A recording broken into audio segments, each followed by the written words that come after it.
And welcome back, everyone, to this last event of Board&Dice Con 2022. And a very warm welcome to two fine gentlemen, Marty and David. How are you guys? Doing all right.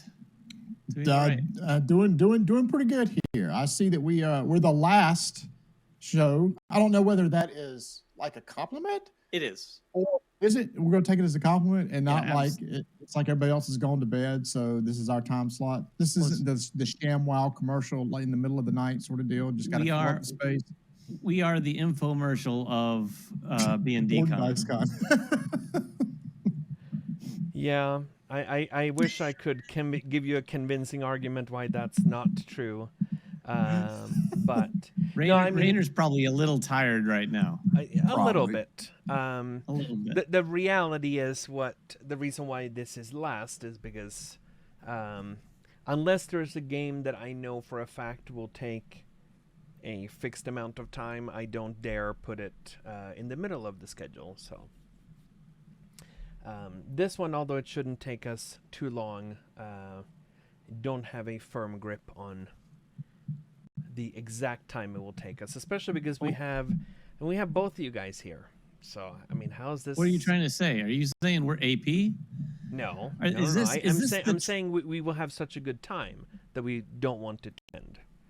Is this part of the stream in the twilight of B&D Con because Marty and I are in the twilight of our lives? No comment. I mean, if that was the case, we shouldn't even be up this late. That's true. Marty goes to bed at like 5 p.m. I had supper like 6 hours ago. So, for those of you who are here, welcome and thank you for being with us. This has been an exciting weekend, and we're ending on a very high note, if I may say so. Although it's hard to top the event that we had just prior to this one, but we will end on a high note nevertheless by playing a game of Terracotta Army. Terracotta Army is designed by Przemysław Fornal and Adam Kopinski, and is coming out in August of this year.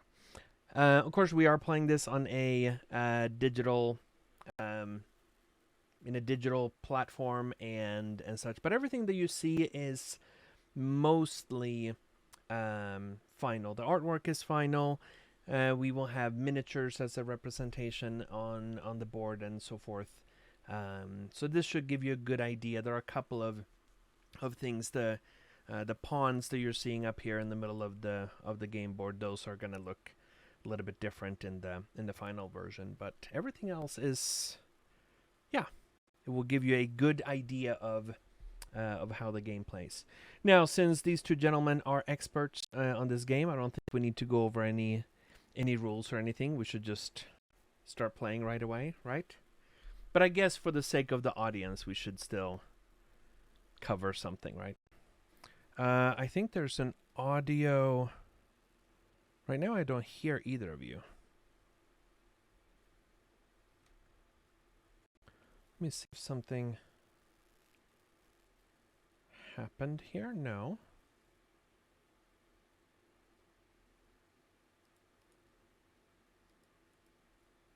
Okay, I cannot hear either of you.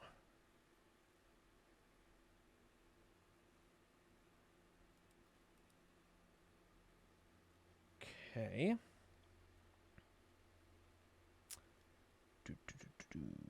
You can hear me okay, right?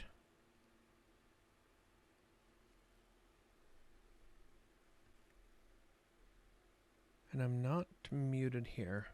Yeah, I don't even register the... Wonder if the audience can hear you, but probably not. No. Oh, you cannot hear me either. Okay. Let's see what we can do. All right, I think the stream can hear me because I see that my audio is going out that way. But I don't see anything here.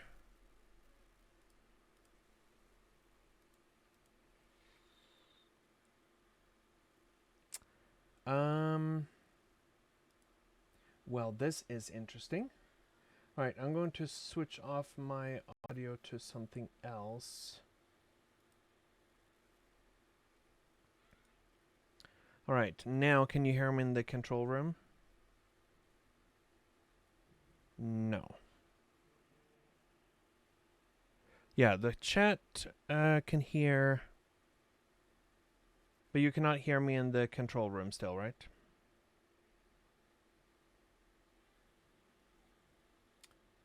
All right, let's see.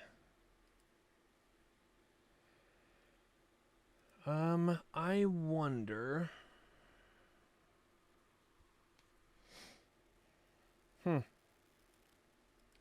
This is really weird. We heard each other just before we started, and now it is not. There's no audio. Marty and David, do you want to try to? You're saying that my video is frozen in the control room. All right. Okay, I'm going to refresh the control room and see what this does.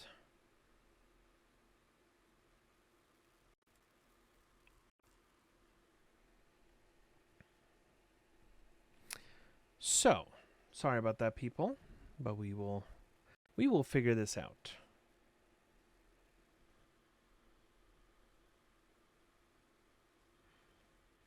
So I can see your video. I can see your video in OBS, but I also cannot see you in the control room. I can see your video in the separate windows that I have up for to capture the video. Looks like it's something with the control room that is happening because it's not reloading.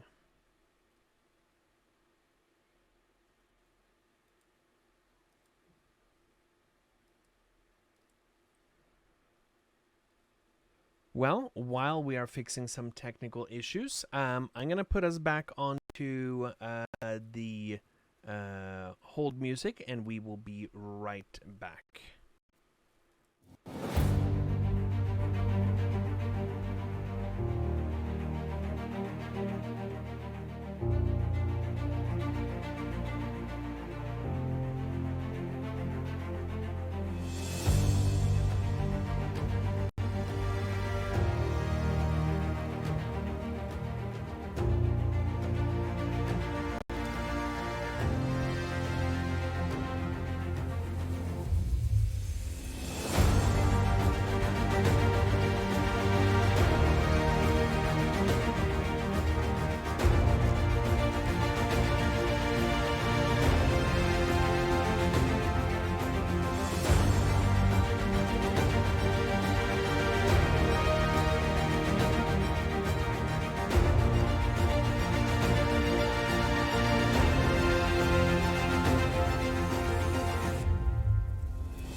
Although, just so you know, when I logged into this new Ninja, it didn't ask for my name.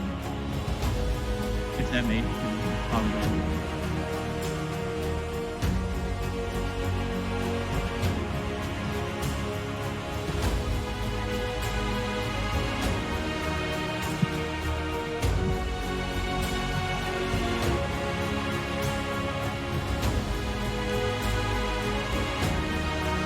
Yeah, on Video Ninja for us, you locked up completely.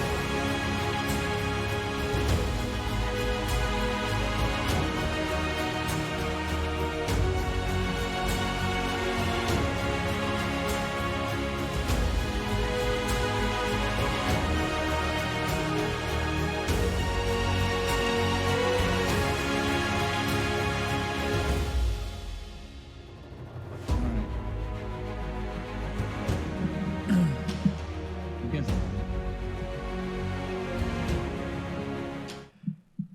All right. We are back here at with this. Sorry about that. We had some technical difficulties. It was but Marty's now- fault. It might be. Now, Marty, we cannot hear. No, yeah, we can't hear you, Marty. I'm just messing with you. Nice. Well so, done. right. Well, now we are back. Audio and everything is working and everything. So great. So so this is Terracotta Army, and we're gonna go over the rules for this. The easiest way to approach this game is basically this is a worker placement game.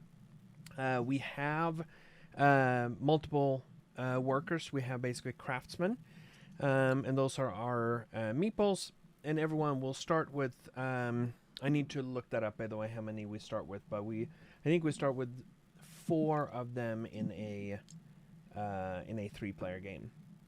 But I'll confirm that in a second. But basically, we have craftsmen, which are our workers.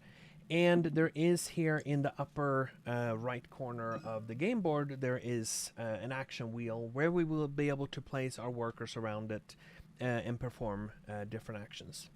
Now, one thing that is really cool about this action wheel, as I zoom in a little bit, you see that the different locations around it. First of all, because this is worker placement, if I go over on this space, no one else can go on that slot. And then I will be performing the actions from the innermost ring, then the middle one, and then the outer ring. Now, why I'm talking about these as rings is not just because they are, that's because they're round or anything, but it's because these are going to rotate as the game goes on. So either on purpose, because we can pay money to rotate them, but also at the end of every game round, these rings are going to rotate. The inner ring, as you can see, it rotates. It will always rotate in the direction of the arrows, so clockwise, whereas the middle ring will always be rotating counterclockwise. And that means that we're going to get a different set of actions that will, so each space will keep changing as the game goes on, giving us a different set of actions to choose from. So what are the actions that are available to us? Well, let's start by talking about some of the more straightforward ones. There are several actions here on the game board that show these orange colored, or rather terracotta colored rectangular shapes, and that basically Wait a minute. represents... The name of this is called Terracotta Army. Indeed. Oh, interesting. Fancy that, right? It's almost like this was On purpose? Yeah. And basically those are places where you can collect clay. So if I'm able to trigger this action over here, I get 4 clay, whereas if I trigger this one here, I get 2 clay, and so forth. And when you get clay, there's this bag here on the side. We will just take the clay from that bag. Now, one thing that is interesting is that when you're getting clay, first it's on the wet side. And then if you're not using it, there's a chance that your clay will dry out, which is on the back of it. Well, dry clay is not workable. Wet clay is workable. So that's one of those things that we have to manage during the game. A couple of other areas here give us coin. Again, whatever number of coin are depicted, so 2, 3, or 4 coin is what we can get. Those are the two most basic resources. We will use clay to basically sculpt warriors because we are building the terracotta army. And we can also use money to pay other sculptors, for example, to assist us in the work that we are doing. So let's talk about how we can build those warriors. Well, there are some additional spaces here where it shows some amount of clay, 2, 3, or 4, and you spend that amount of clay, and then you get to build any warrior that you would like. Obviously, you would like to take the action always that only costs 2 clay, but maybe that one is not available because someone else took it. But there are multiple actions here that let you spend clay to build a warrior. Every time that you build a warrior, you can choose any one of the 4 different types. From a point scoring perspective, all 4 types are going to score the same way at the end of the game. But your choice of warrior will still be affected by a couple of different things that I'll talk about in a moment. But basically, you pay the cost 2, 3, or 4 clay, and you will take a base that matches your player color. So if I'm building it, I will take a purple base from here. I will place it within the mausoleum, and then I will place my... and this one should be flipped the other way. I will place my chosen statue, my warrior statue within that one, and then I score points based on where I took that warrior from. So basically right now, all of them are worth 8 points. Then later, the more warriors we build of a certain type, the fewer points they will be worth at that point. And you can, if you're building one, so in this case, David, you're building one, you can choose to build the same type or different types, and that's why we have these bases, so that we know who has built each of them, because that will be important for scoring purposes. Now let's talk real quick about the different warriors. You see in your player area, you have 4 round weapon tokens. Right now they are on the inactive side that is up, but if they are showing the active side, then when you're building a warrior, so for example, if I'm building an officer and my sword token is active, I get to activate the ability of the officer. When I'm building, if I'm adding a guard warrior to the mausoleum and my halberd is active, I get to activate the ability of the guard, and so forth. So each of these types of warriors are associated with a weapon, and they all share the colors. So for example, the light-colored officer matches the light-colored sword, and so forth. Now these abilities, we'll go over those in a little bit, what exactly they do, but that's how all of them work. If the weapon of that type is active, you simply get to activate their ability. All right, what other actions do we have up here? Well, some of them you see here on the middle ring, there are different figures that are depicted, and those 6 figures, those are the same that are depicted here below the action wheel. And these are masters that we can hire. Basically, there are 6 different types of masters, and by hiring a master, you get to use a special ability every time that master is activated. We're going to go over each of those abilities, but they are also depicted here on a little reference sheet. But basically, when you're hiring one of those masters, the first time that you're hiring one, we have a stack of 6 tokens. The first one is going to cost us 1 coin, the second one 2 coin, next one 3 coin, and so forth. And if let's say that I took an action and I hired this one, I immediately get to activate his ability, and then from that point on, whenever I activate that space again, because I already have my marker there, I just get to activate his ability for free. They also give us a few other bonuses at the end of the round, either in the form of helping us to protect our clay from drying out, or with an additional income of coin that will be beneficial for us. That covers most of the spaces on the inner 2 rings. There are a few other spaces that we should talk about. There are these 2 here that show basically a container of water. If you have dry clay, you take one of those actions, and now your clay becomes wet again. And then we have a single space over here that shows a plus sign with a meeple. That's how we can make basically our craftsmen become artisans. And on Tabletopia, you will just need, or not Tabletopia, on Tabletop Simulator, you just need to hover over that one, and then you switch between the type by pressing the 1 or the 2 on them. So it becomes an artisan. Now, what does an artisan do? Well, like I said earlier, because this is worker placement, if someone has gone to a specific location, no one else can go there. However, an artisan can always go to a location where a craftsman has previously gone. So whether it's mine or someone else's, if someone activated one of these spaces and I or you have an artisan, we can activate that second space on there. The reverse is not true, however. Okay. So if I went here with an artisan, that space is now completely blocked, both for regular craftsmen and for artisans.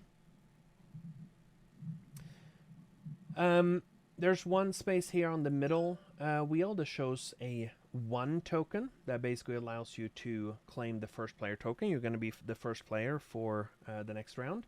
If multiple people claim that one, the second token will basically give you get to be second player, but you also immediately get a clay.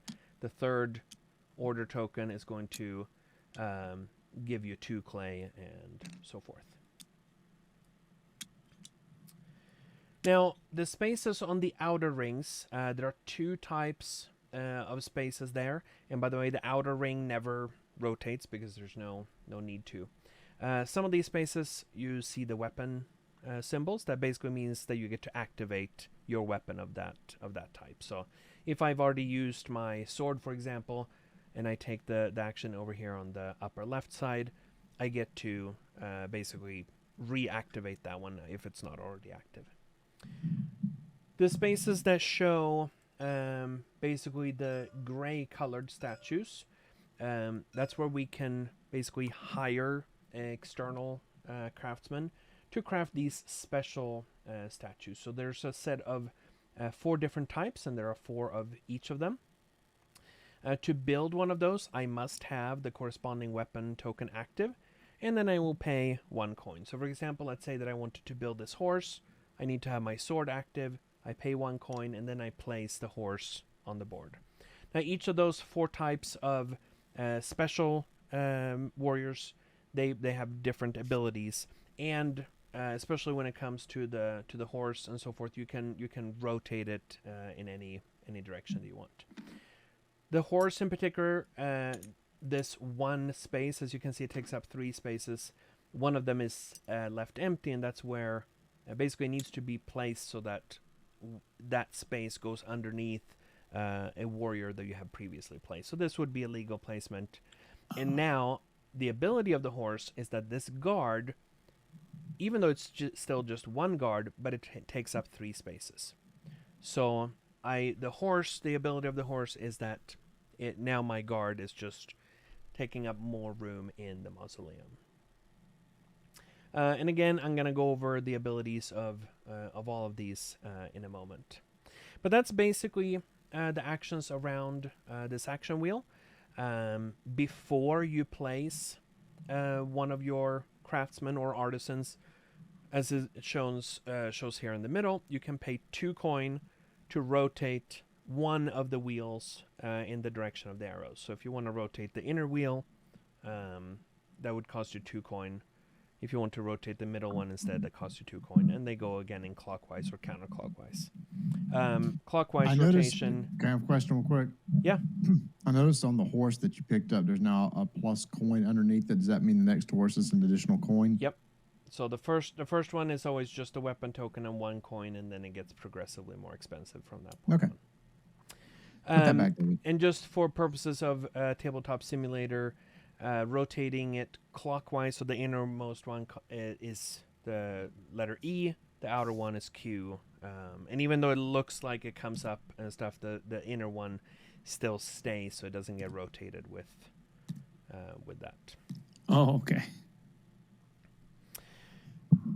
So those are basically the actions up there. We will go until we've used all of our workers. Then we will be performing some end of round stuff, and then we basically go on to the next round. And we do that a total of 5 rounds, and that will basically be the game. Before I go into the end of round things, I want to talk about the abilities of the officers, of the different warriors, the special ones, as well as the masters.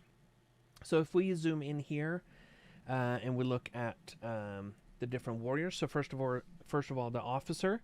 You use the sword, you score 1 victory point, and you may move one inspector up to 1 step forward or backward on its inspector track. The inspectors are these pawns that are here on these 2 tracks. So there's one that goes along the bottom of the mausoleum, there's one that goes along the left side of it. You can move either one of those forward or backward on its track.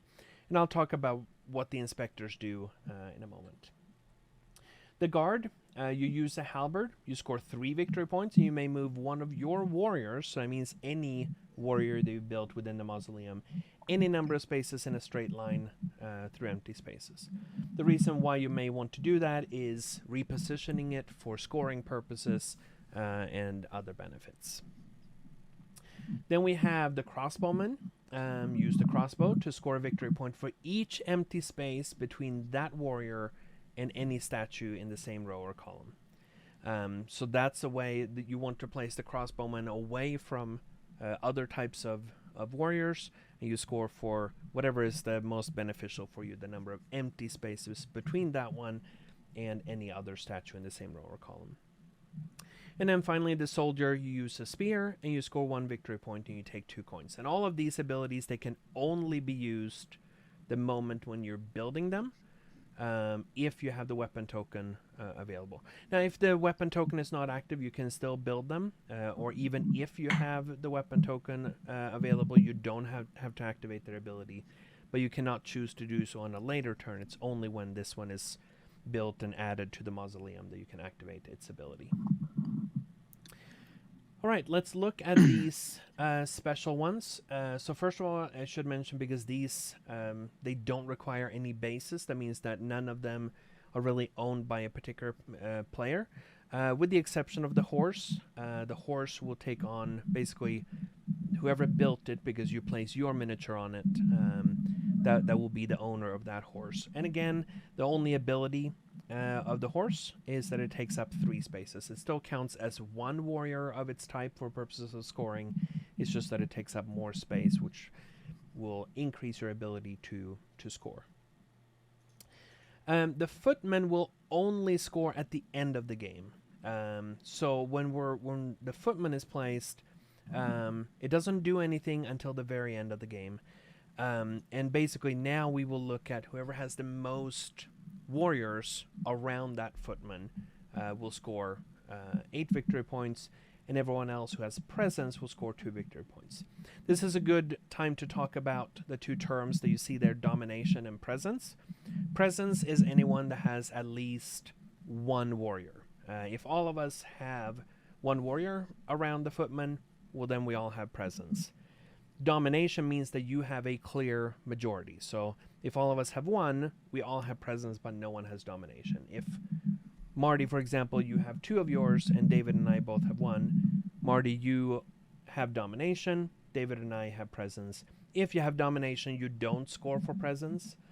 You either score for presence or you score for domination.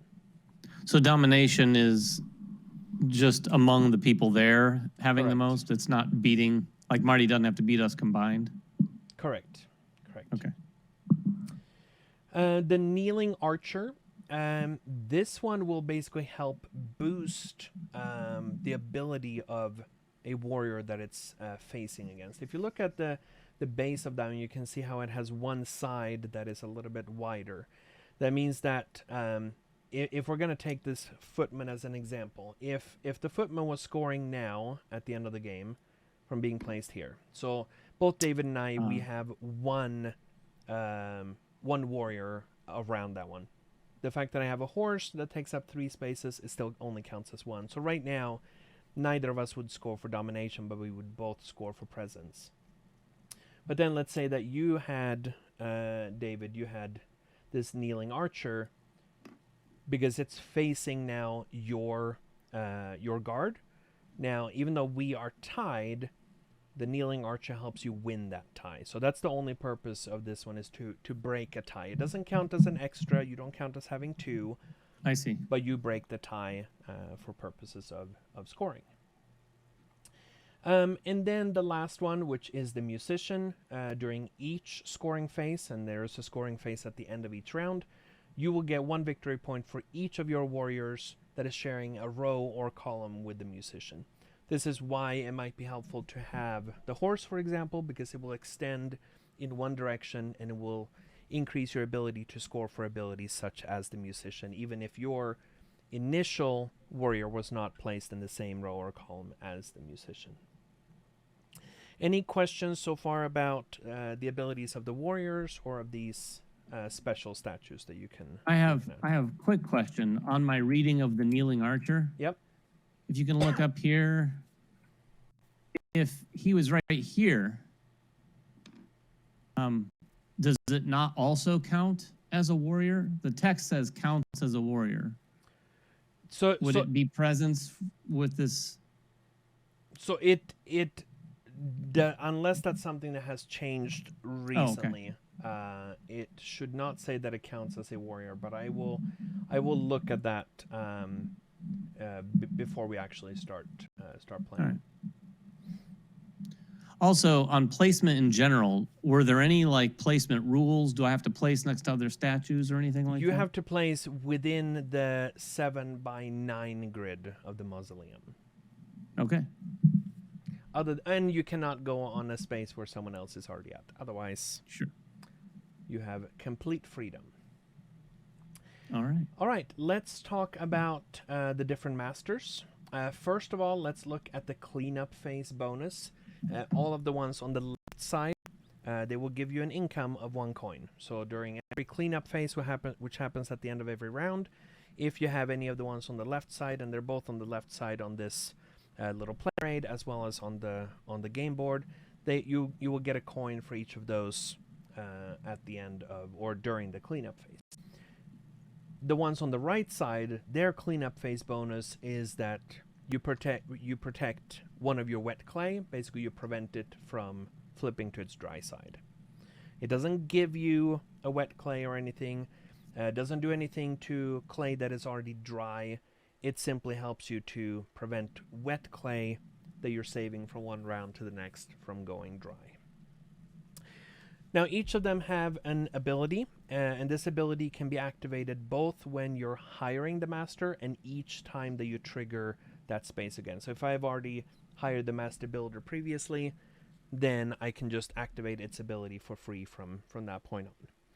The master builder, you pay coins equal to the current round, so 1, 2, 3, 4, or 5 coin, and you place any warrior, well, I shouldn't say any warrior, you place a warrior within the mausoleum. You have to pick from basically the type that is there's the most of. If there's a tie, you get to choose. But you don't get to activate its ability, you don't get any victory points.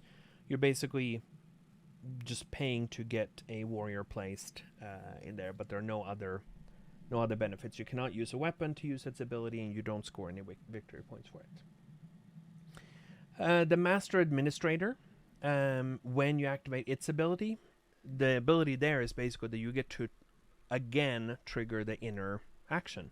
That could mean that you get extra clay, it can mean that you get coin, or that you get to build another. It's basically a way for you to activate 2 actions. So whatever the action is on the inner space, you get to activate that one a second time. Master Inspector, you move one of the inspector pawns 1 or 2 spaces forward only, so not backward, but you get to move up to 2 spaces. You see at the end of those inspector tracks that there's an arrow that leads back to the beginning, so basically those tracks, they wrap around. Master Claymaker, you receive 3 wet clay, so that's a way for you to get more clay. The Master Supervisor, you receive all dry clay from any 2 warehouses. Every time that we perform an action that lets you build a warrior. So let's say that I took this action up here that requires 2 clay. One of those clay is placed on the warehouse in that section.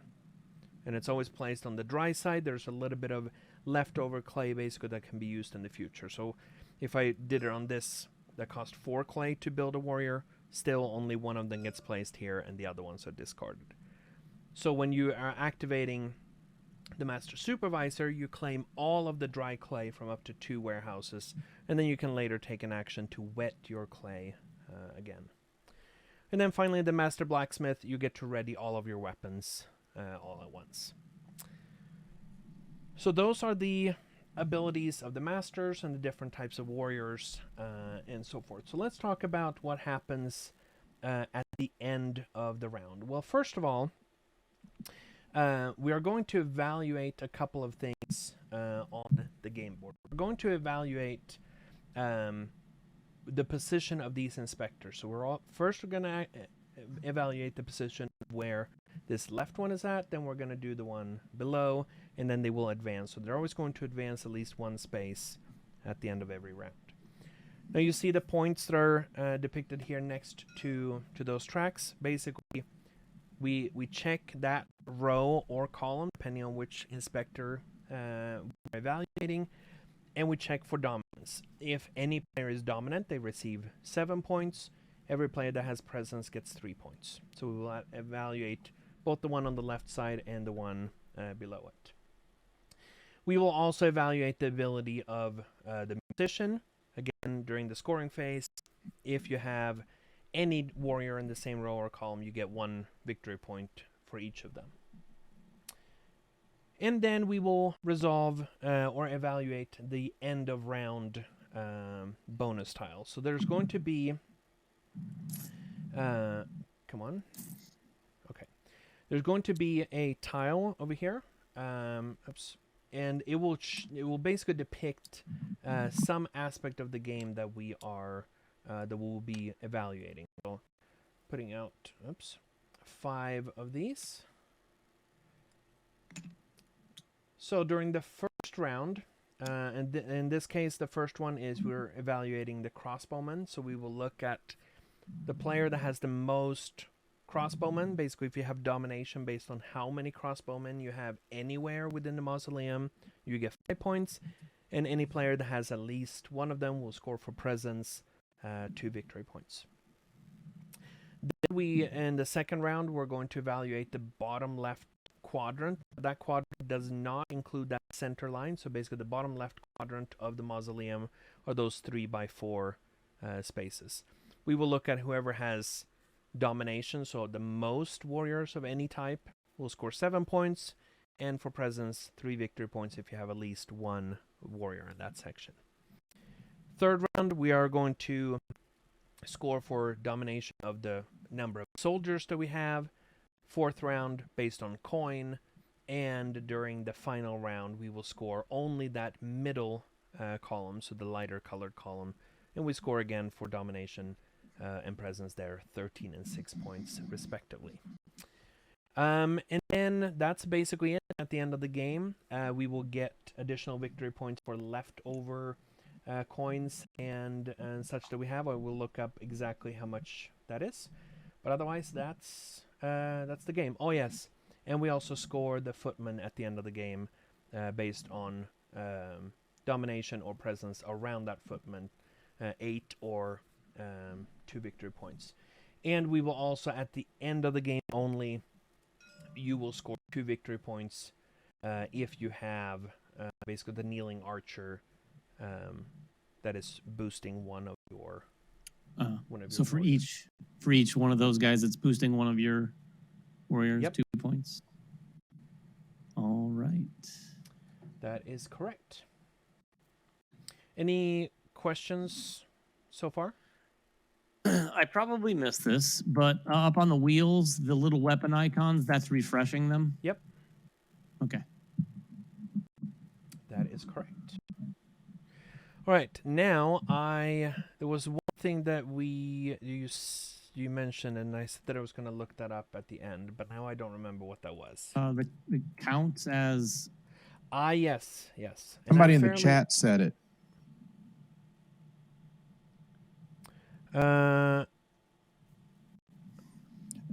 Says it counts as a warrior when building a group, so the figure behind will also count to the group, but does not count as a particular player warrior.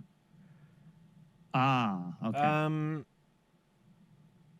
Okay. I'm still going to check the exact wording here. So if it doesn't count as a player warrior, it would at least seem like it answers the question that it wouldn't offer extra presence. Right. So, and then I need to talk about final scoring after this as well. So,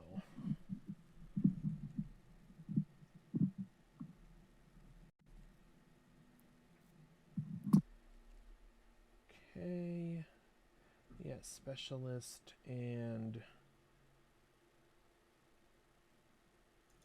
okay. So yes. The kneeling archer, it does not belong to a specific player, but it counts as a warrior of the same type as the warrior it's facing. Which means that if we are evaluating the size of the group, for example, so let's say that we were evaluating those guards right now, we would say, okay, well, there are 3 guards in that group, but David, you have 1. And I have 1. Does that make sense? Yes. Cool. All right, so let's talk about final scoring. So what's going to happen during final scoring, we're going to basically score this this entire mausoleum. We will score them by groups. And what that means is that, first of all, we will remove, after we have scored the footmen and any points for having the kneeling archers pointing towards them, we will remove every warrior that is not part of a group. Okay? So if you have a lone warrior somewhere, they're going to be removed. And then we will score all of the remaining groups. When we're scoring the groups, we will look at, okay, how many players are part of that group. So again, we're looking at, for example, these guards. There are 2 player colors. That means that every one of our warriors will be worth 2 victory points. Then we will also score for majority or for domination, if you have domination, which again in this case we each have 1, but David, you have a kneeling archer that is basically supporting yours, so you will win that tie. If you have domination, you get 5 victory points, and otherwise for presence you get 2 victory points. And that's how we score every group of war. So there can be multiple groups of guards, for example, or there could be just a big group, or there can be different groups of different types of warriors. So that's why the types matter, both for some of the end of round scoring objectives as well as for the end of the game scoring when we evaluate the groups of like warriors. So the most any given warrior will cost during end of game scoring in that respect is 3 points each, because of 3-player game. In a 3-player game, yes. And then dominance, you said, is always 5. It's always 5, yes. Okay. All right. Oh, look, I'm a rebel. I returned a horse rotated the opposite way. Oh, no. Shame on me. All right, so we are going... Oh, look at that. You are... It's the kind of... It's who I am. Oh, here we go. Here we go. I'm going to flip the table. The button's not shaded out. I'm just saying. All right, so... we all start with 4 of our craftsmen. And then it was randomly determined here that yellow is the first player. As a thank you for being the first player, you're going to get 1 wet clay. Oh. Purple, which is me, I am the second player. I am going to get... Oops. I'm going to get some clay and coin from over here. And then, Marty, you are the last player, and you're going to get, if I can do this. There we go. You're going to get coin and clay as well, but you're getting slightly more clay than me. All right, I'm going to randomize the position of these. Rainer, should you have a guy on the craftsman section? I think so. Oh, I thought you had a guy on Rainer. I mean, I think that would have been nice. Can you remind me one more time? I can get one of those craftsmen by taking the middle row where it shows his picture, or is that how just you activate them? That's how you get them. So when you take an action that shows their picture, if you don't already have them, then you That's can how you pay. get them. If you don't pay, basically, if your marker is not there, then you don't get to activate them at all.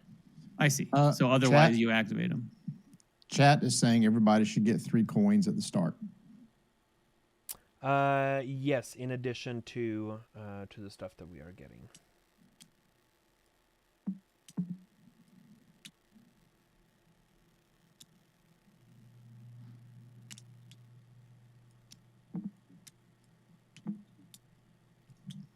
All right. And David, you're the first player. I'm the first player, huh? Well, let's see, where's that one little space? Where's that one little space? And yes, thank you for that reminder as well. Yes, if you have at the end of the game, if there's a lone player warrior, but they are supported by a kneeling archer, that still counts as a group. All right. Should I go? I'm going to go right here. So, 3 coins, correct? Yep. Can someone remind me, is there an easy way to grab 3 coins at once out of the bag? Yes, but I don't remember how. So. Okay. I think. Yes, if you hold down the left button and then you right-click the number of times that you want to take stuff out. Oh, really? Okay. Oh, that's actually very satisfying. Thank you. Mm-hmm. All right. So 3 coins, and then I can get one of these master clay maker, right? Yeah, so that is the master clay maker. Yeah. So if you want to get his ability, 1 coin. Right.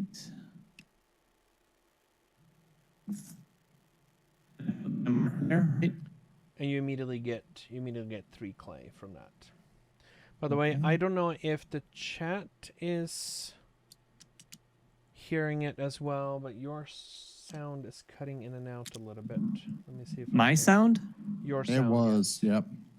Oh. I'm just gonna mute and unmute you real quick and see if that works. Yeah, someone in chat said that it was like it wasn't cutting out to the point where I was unable to interpret what you were saying, but I did have to interpret. I'm sorry. Can you hear me all right now? Yes. All right. Okay, so the last thing I do, can you remind me this is a... Now your audio is messed up. It's bad now.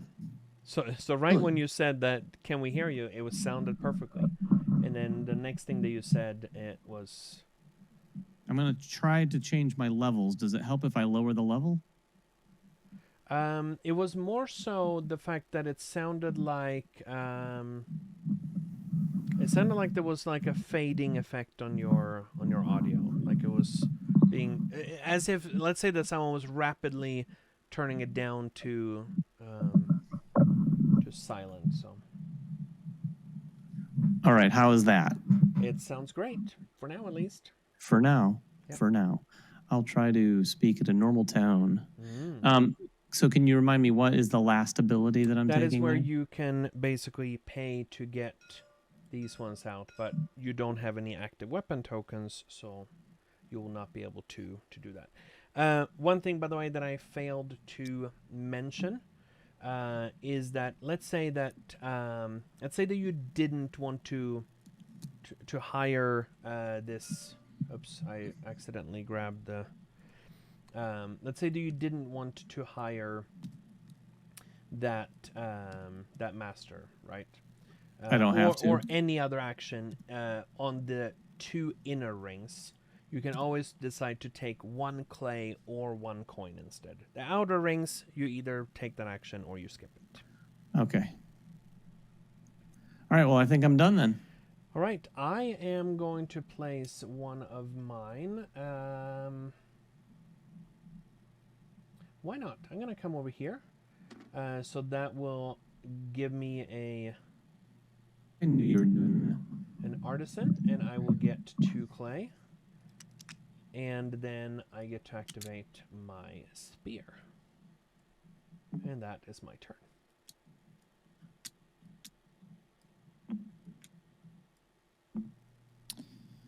Okay. Well, that's where I was going to go. So you can still, and remember, you can always pay 2 coin to rotate either wheel if you want. Yeah, I don't know if that makes sense now. I don't know. I don't know. Okay. Get off my But back. I thought you were being an expert at this. Okay. No. This is a sort of game. I'll tell you right now. I just pull levers. Okay. I'm not thinking about how do I win. I just want to try different actions, see how they work. Yep. So I'm just going to go here, and I'm just going to start at the bottom. Now I know I get to flip my crossbow over. You can't start at the bottom. You start from the. Oh, you have to start at one. the top. Okay. So I can pay. Do I have even 4? You don't. I don't have. So I'm not going to do that. So you determine that lever's not operable. That is not. I'm putting that lever back. All right. So you know what? This lever right here. I'm going to press this lever. That's okay. So I'm going to pay 3 to get any warrior I want. Correct. Mm-hmm. Correct. All right. I don't know which one I want, so I'm just going to take a pretty one. Ooh, there's a terracotta one. Now, that's kind of. I think I'm going to go for the terracotta because it's a nice looking color right there. If you want any kind of guidance, which one you should select? Don't say it, Rainer. Don't say it. Get your finger off of that, Rainer. Say it. You can always look at what the scoring tokens are. Oh, look at there. It's a crossbow person thingy. But he's not terracotta. You should go with the terracotta guy. He's not. You're right. The game is called Terracotta Army. Pull this out of here. And, it has to be flipped, doesn't it? Yeah, sometimes they'll come out, flip the correct order, and sometimes not. So. And I don't remember what they did. Use a crossbow to cover for each empty space between you and another warrior. All right, so I don't know. I'm going to put it on like down here. But first of all, there are no other warriors, and your crossbow token is not active anyway. So. Good point. So I'm going to drag this right here, and it's going to cost me. How many was it? 3. 3. Mm-hmm. So you say now those 3 are actually going to be. One will go. Yes, and in fact, I need to. There should be a dry one to start in each of those. So I need to put that in there as well. And which one would it go in? So in the quadrant base, so in this upper right one, because that's the area where you're currently at. Okay. And then these 2 just go back in the bag. Yep. Right.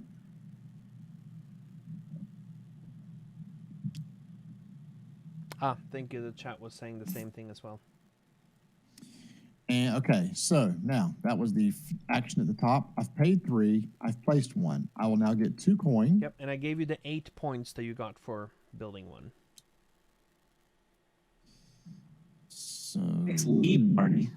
Point. Okay, and then I'm going to flip crossbow. I guess still get another coin, and my turn is done. So I'll pass turn. I'll back on the table. Turn over. Flip. Your mic was breaking up. Did you say something? Sorry. Flip.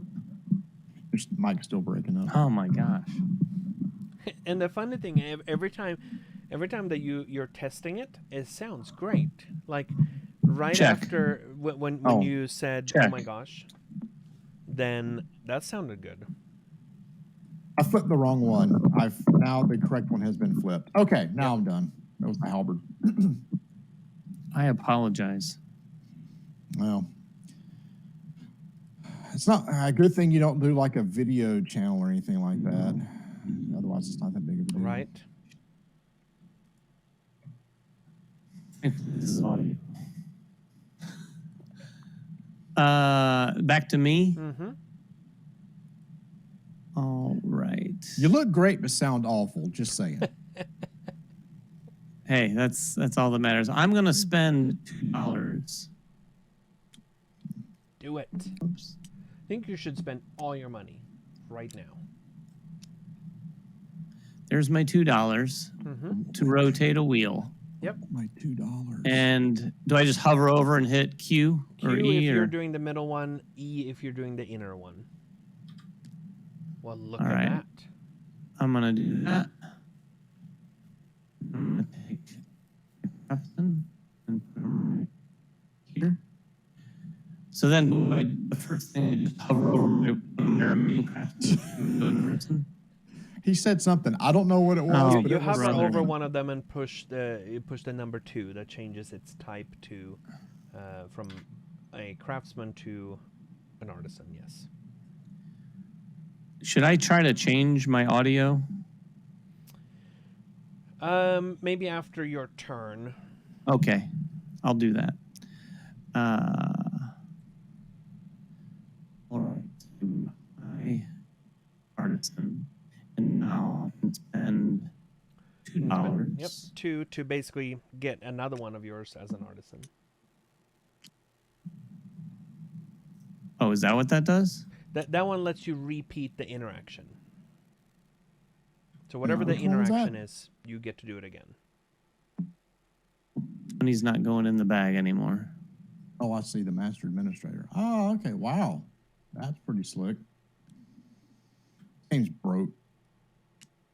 You pull off something like that. Yeah, but it doesn't let. Is it? Oh, it lets me do that immediately. Mm-hmm. Oh, that's. All right. And then the last thing. And I can't really do. Yeah, you don't have any weapon tokens active, so you cannot get a specialist. And now I'm going to try to change my audio. Cool. I am going to do my turn. I'm not terribly excited about the options that are here. I mean, I'm excited about them. They're just in the wrong space, I think. Mm-hmm.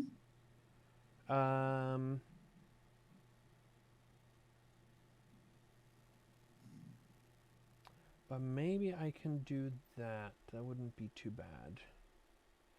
All right, I need to get some of these active. So I think what we're gonna do is,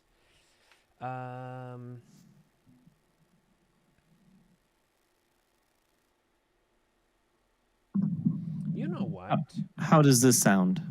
Now it sounds Sound fine. fantastic. We'll pay if it screws up. We'll see. Still pretty phase and sound awful, but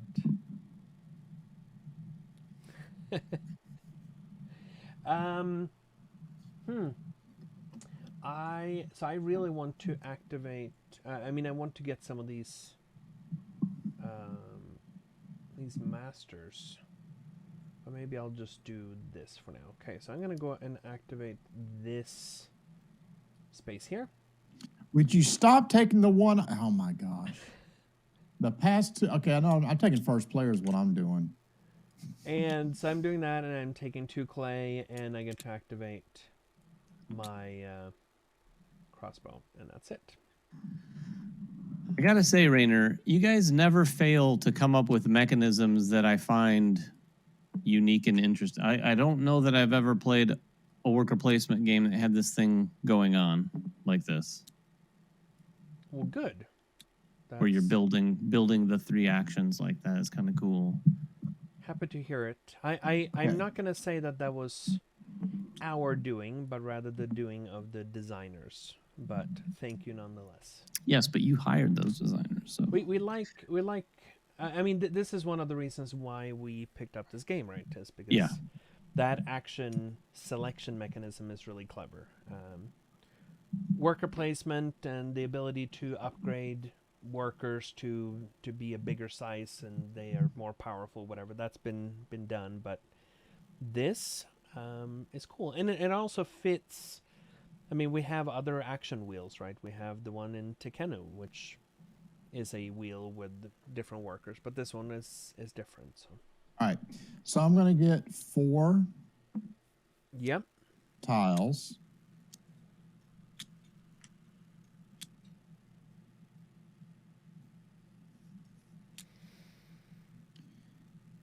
Okay, that's good. Then I can pay. Where is it? It is, I can, pay 1 coin. 1 coin, yep. It's a bargain. And I'll take this coin, put it back in the bag. If you want, the two of you can always be rebellious and create your own discard pile up here if that's easier, so you don't have to transport it across the board. I put that there. Does anything happen immediately? You get to activate its ability, which says that you get to take all the dry clay from 2 warehouses. Well, for sure. This one. Do they all have? Oh, that one has 2 and the other ones don't? Yep. But they're not, do they stay dry? They stay dry, yes. Okay. And then I'll just grab this one. How do those get refilled, Rainer? The warehouses? Every time that you take an action to basically make a warrior with wet clay, one of those clay comes here and becomes dry. Okay. Now, this bottom one is something new. Mm-hmm. I have the halberd flipped over. Yep. So I could pay a coin and place the kneeling dude. Yep. That's the technical term. It's in the rules. Last night we had moon dudes. I'll pay a coin. Yep, and you flip your halberd. And I want him encircled by my guys, right? Correct. So I'll put that there, and then I'll flip my halberd back over because I've used that ability, and I think that's it. Yep. All right. David, we're back to you. And you still sound good, so. Excellent. But now you look a lot worse. It's mostly because it's one or the other, Marty. You choose. All right. Now I get to take my hefty artisan. Just going to put him in my hand while I come up here. I think I'm low on funds. I've got just 1 coin, so I'm not doing any rotation. I got so many coins. You're low on funds. Hey, there's a spot up there that will give you 6 coin. 6 coin. How could you your halberd. That is a pretty big thing, but I think oh no, what did I? Yeah, I think I'm gonna do no. Yeah, no. I'm gonna go here. Here. Here. Oh my gosh. I'll go here. Take 3 coin and 2 clay. 3 coin.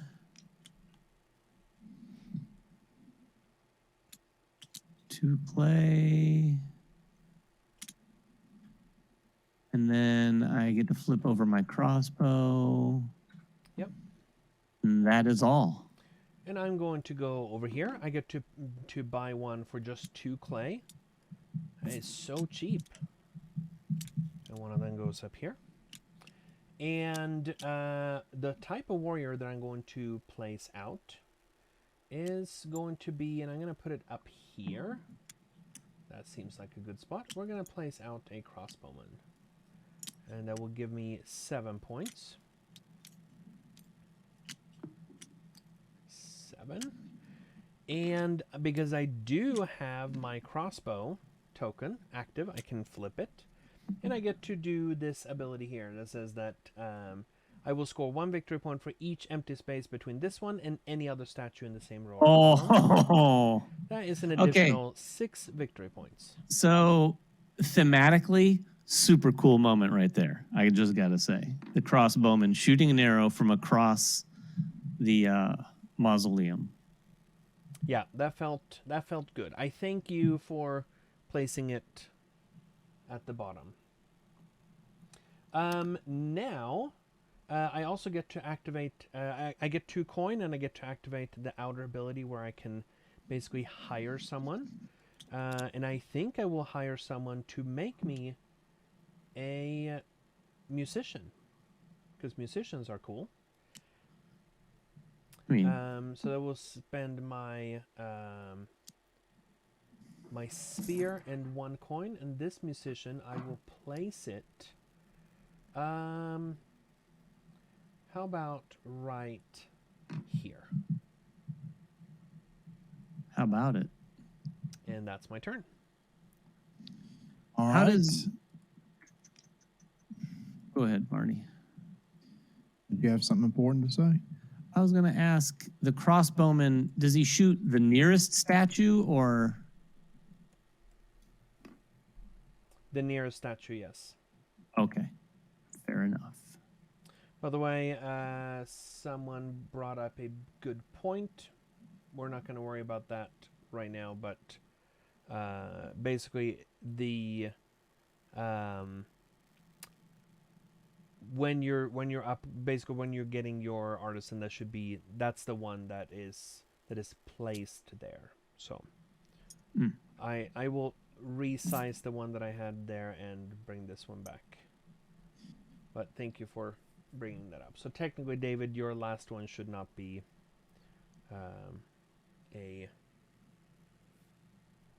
basically this one that you placed here. Yeah. Should be the. Oh, it turns into it? Yes. Oh, well, that's troubling. Is what that is. Well, that changes things a bit. Let's see here. So what I'm doing is I've just paid 4 clay. I'm going to build another crossbow. I don't have the crossbow ability activated, so I can't do a special thing. Yep. I believe that gets me 6 points. That does give you 6 points. So that takes me up to, what, 14? Isn't it nice that at least some of us are scoring points this game? I thought that was the goal. Wait a minute. I didn't even know there was points involved. And then next down here is I can... This guy do? This is the... Gosh. That's this one here that you can pay.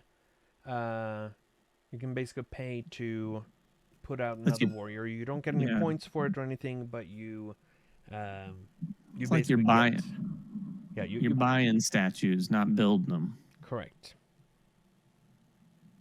But I would do that immediately. If you took him, yes, you could do that immediately. And it's how many coins? It's the coin based on the round. Yep. So you'd pay 2 coin to hire him, and then 1 more coin for the round. I see. So good time to put another dude around the kneeling guy.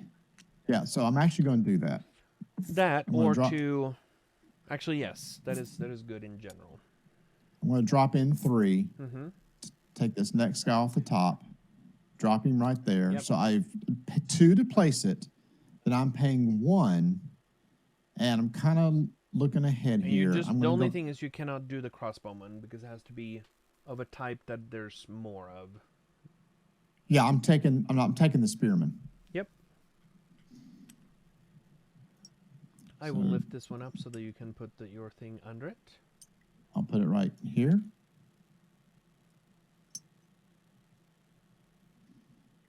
And what all did you pay for that, Marty? I paid 2 to put my piece I out see. here Put on the 2 board. to put the piece out, and then 1 to place that thing. Activate the ability.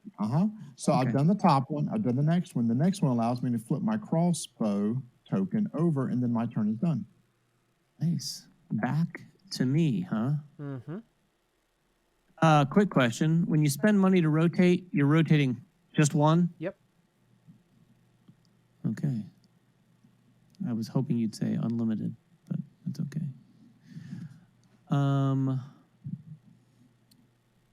So That this is is the if you last have round. just one on your shelf. Or this is the last round of this round. Yep.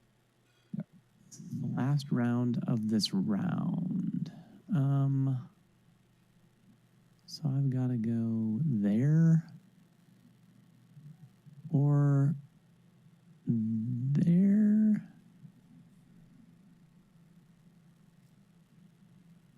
When you take the water, how many tiles can you affect with it? Sorry? If you take a worker and put it on one of the places that has the water thing, how many dry? All of your dry clay becomes wet. All of them. Nice. All right, I'm going to put this one right here. So I can spend 3 clay to build someone. Mm-hmm. I'm going to spend 3 clay. Whoops, I can't pick up 3 that way.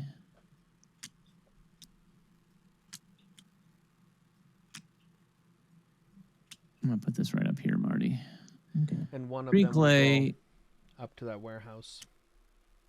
to build an archer. Yeah, get in on this action. Actually, no, I'm not going to build an archer. No, What's this? Okay. I'm going to build one of these guys here. Soldier? Mm-hmm. Which one is the scoring in the 3rd round? Well, that's the one I was going for. That's the soldier. Did I That's put the this wrong one? Yep. Yep. Okay. That's why I took it. I'm going to build the... Ooh, but... You No. need Sorry, one of guys. these. Sorry, guys. I am going to archer it up. I'm going to build an archer right in this square right underneath me right now. Yep. This one? Yeah. Well, unless you tell me it's not going to work the way I think it is. And then I have a crossbow. So I flip the crossbow to use him, right? Mm-hmm. And is he going to shoot the guy above him? Yep. Okay. So why not put yourself in the bottom row? Well, because then I have to shoot the guy next to him. No. The person farthest away. You pick. Oh, I thought you said I had to go to the closest guy to shoot. Well, it's... Well, actually, yes. That is what I said. Oh. But is that accurate? So, what this one says is that yes, you use a crossbow, and then any other statue in the same row or column. But so basically, you pick one in either the row or column. But if you're picking, well if then you're I am picking going the to row, then yes, there's one that is one space away. If you're I'm picking a definitely not doing column- that. I'm shooting the musician because I don't like music. Yep, which is 7. Sorry. So you're going to get a total of 13 points. All right. What? I'm on the board. Look at you. Where did the other additional points come from? Well, I built the guy, and that was worth 6. Building the guy. That's what I forgot. Okay. Well, I'm going to make both of you incredibly happy. Well, then I flip a token. What can someone tell me what that token is? That is the halberd. All right. I'm going to pay 2 coin, It's rotating. and the that wheel. already is going to make both of you so pleased. Why? And Well, I don't have any more guys left, so then I'm going to... No, but still. I'm going to go over here. I'm going to spend 3 to build a thing. So 1 here, 1 here, and then 1 dry clay up here. And now I get to place You something. stink. I know what you're getting ready to do. You dog. Oh my gosh. And which one am I building? See, that's the problem. I don't know which one I want to build. I mean, an archer should be cool. where did you place? At 1 o'clock? I think I will build an archer. Yeah, we'll do an archer. Yes, at 1 o'clock. Actually, 2 o'clock. Or Yeah, okay. whichever. Oh, you're purple.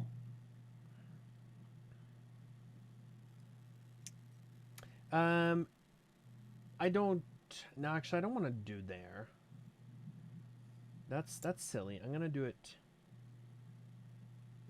Yes, I'm going to do it here. That's what we're going to do. I don't have anything that I can activate to shoot stuff or anything, so that's fine. But I can pay 1 coin, and I'm going to put a marker over on this one here. And that is the Master Inspector. I can move one of these inspectors up to 2 spaces. I'm going to move this one You here. stink. And that's my And turn. that's all she wrote. Hey, Rainer, while Marty goes, remind me the significance of the inspectors. They fire off at the during end scoring. of the round, we would evaluate. So in this case, we're going to evaluate this row where no one has anything. Whoever see. has the dominates that one gets 7 points, and otherwise, if you have presence, you get 3. I right. see. So, Rainer, I'm going to ask you a question. I'm Yep. going to put my worker over here, and let me tell you if I'm thinking about this correctly to try and make up with how you just messed me up. Mm-hmm. If I go right here, ignore the first 2. The very last thing is I can buy one of these. I can't remember what they're called over here. Yep, a specialist. I have the crossbow flipped up. Oh, it's the sword I needed. Dadgummit, never mind. But otherwise, okay. yes, you were definitely thinking correctly.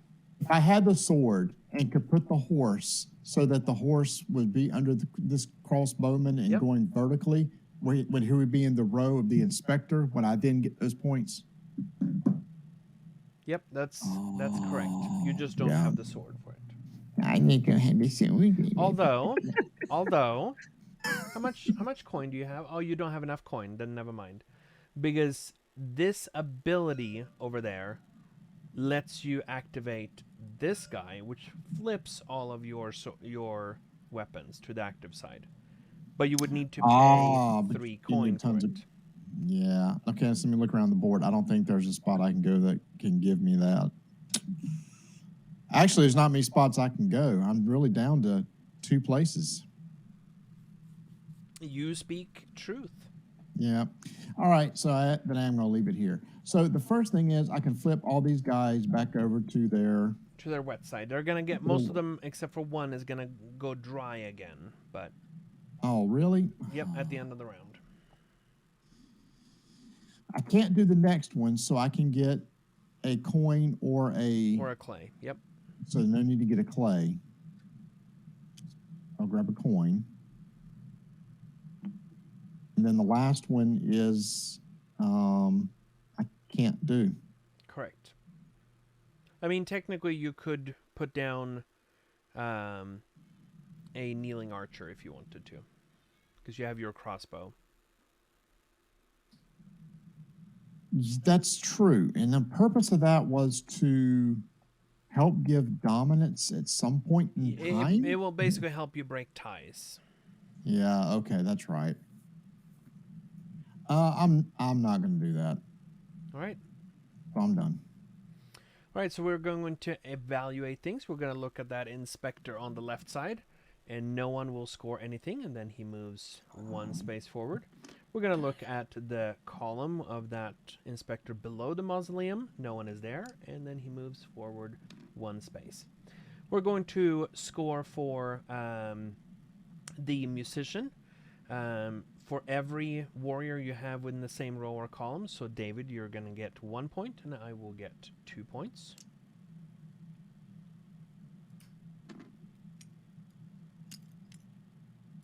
And then we are going to evaluate the end of round stuff. So both Marty and I have 2 on the board. David, you only have 1, but because no one is breaking that tie between us, everyone is just going to get for presence, so everyone gets 2 points. So question, would the kneeling archer have done that? That would have given you the 5 points, yes. That's what I should have done. Okay. Do you That's want where to? the kneeling archer. Yeah, I mean, now that I see how that works, I would have paid 2, grab the kneeling archer, Yeah, and just go put him ahead and beside this. Go ahead and do it. So I'm just going to put up here in the warehouse. There's 2 coins up there for you to use at some point in time, David, if you need them. And then I'm going to flip my crossbow over token. Then I grab a kneeling archer, and basically I just put him beside. You got to rotate them, but yeah. Hey, look at that. There you go. That is correct. All right. So now at the end of the round, during the cleanup phase, any clay that you have gets flipped to its dry side, except That's for not cool. one for each of you will stay wet, and then all of us are going to get 1 coin. Oh, one stays wet? Yes, he protects one of your clay from going dry. I see. And then we move on to this round. Now, I seem to recall, actually, you didn't take the token, and that's fine. Your first order token that you got. Did you? Oh, I did not. Now, technically, you didn't have to take that token. You could have just said, look, I'm not taking it because if no one else takes the first turn order, you could have taken a coin or a clay instead. Oh, I see. And no one else probably would have been able to, well, I guess someone could have. Someone could have, yeah. No, I'll have taken it. Okay. I wouldn't have spent So much. you're going to be first player, which you were anyway, and then the rest of us just stay. It remains like clockwise, Yep. or okay. Take all our people back. Yes. Right.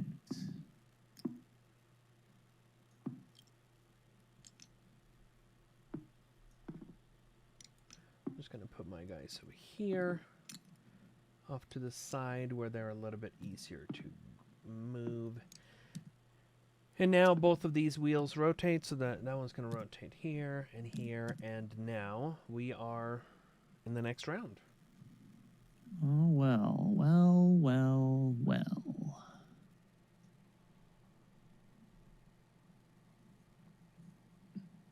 And I just have one stinking clay.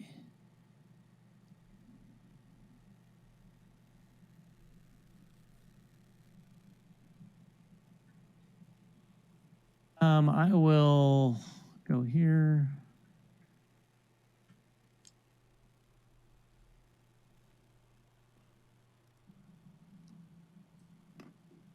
Oh, I didn't want to use my artisan, sorry.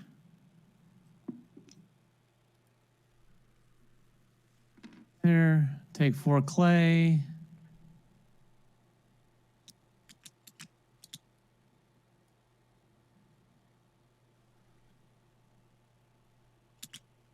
And then that guy would cost me 3. And what's that guy do again? He's the one that activates all your weapons. Oh, That's pretty good. It's especially good when you do that right before you get to activate your sword for free. I am going to do that. Yes. I like it. So I just spent $3 to put this here, and now I get to activate them all. Mm-hmm. That feels very good. Oh, and then I get to activate a thing. So, yay. All right. What do I want to do? I want to do something destructive. Yes.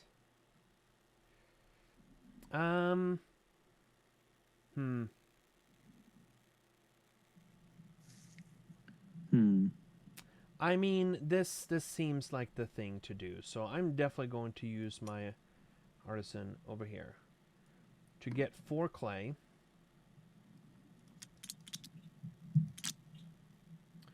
And I can pay 2 coin to get that same master and activate my weapons. And that is my turn. All right. I'm going to, before somebody else takes it, take this to turn this guy to an artisan. I'm not going to do that guy's ability.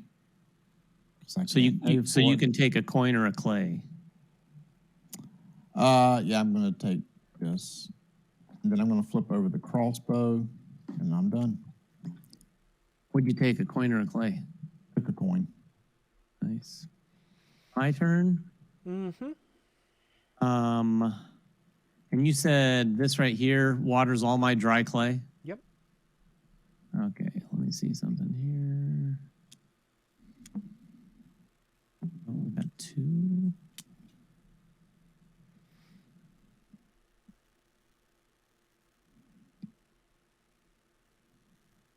Oh, that's not gonna do 4. Well,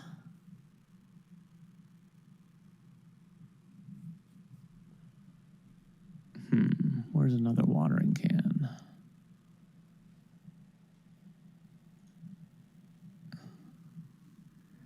Ugh. I will build, I think, one of these guys. Going there, I'm just dropping them for a second. Where's the 2 spot? I'm going to drop this guy Like it's here. hot. And for 2 clay, Mm-hmm. I'm going to build a thing. 1, 2. I'm going to build a soldier. And what's the soldier's ability again? So he will give you a point and 2 coin. Oh, just period? Yep. All right. I will put him right here. Okay, I'll put put a base there. Yep. Thank you. So a point and 2 coin? Correct. Point. 2 coin. And then you have to flip your spear over. Oh, and flip. Is it this one? Yes. Yep. And you also get 8 points for the... 7 points. You get 8 points total. Oh, thank you. I gave myself 1 already, just so you know.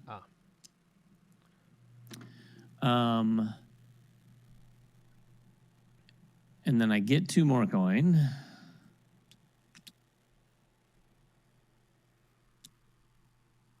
And then the last thing is I get to build one of these things. Yep.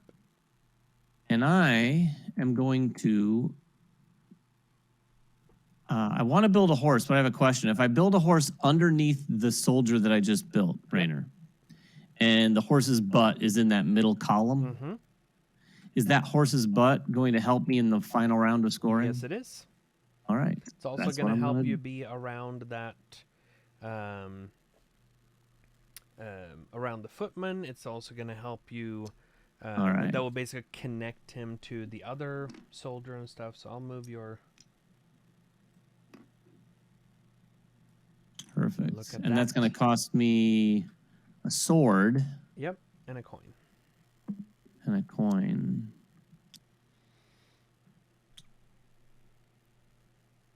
What's going on here? There we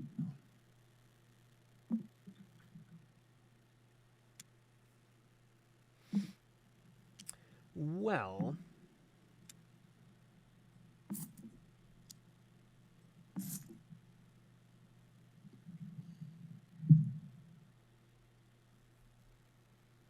What do I want to do? That is what I want to do. Yes. Right, we're gonna go and do something nifty over here. So I will pay 4 clay. 1 goes here, and then the other 3 are going in my... We're going in the bag. And I'm putting out a figure of some sort. Which one do I want to do?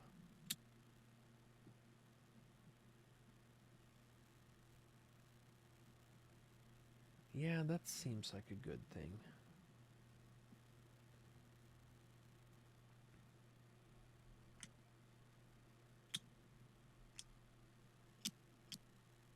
Yeah, why not? why not? We're going to build this thing here. And I'm going to build soldier. I get total of 6 points. And then I will activate that, which will give me another point and 2 coin.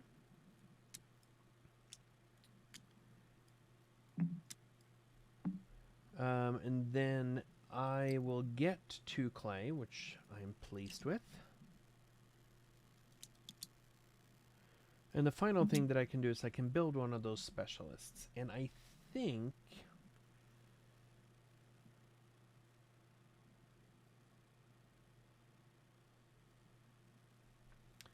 what I want to do is I also want to build a horse. That will cost me 2 coin. And I'm going to put that horse also under the one that I just built. Nope, not moving yours.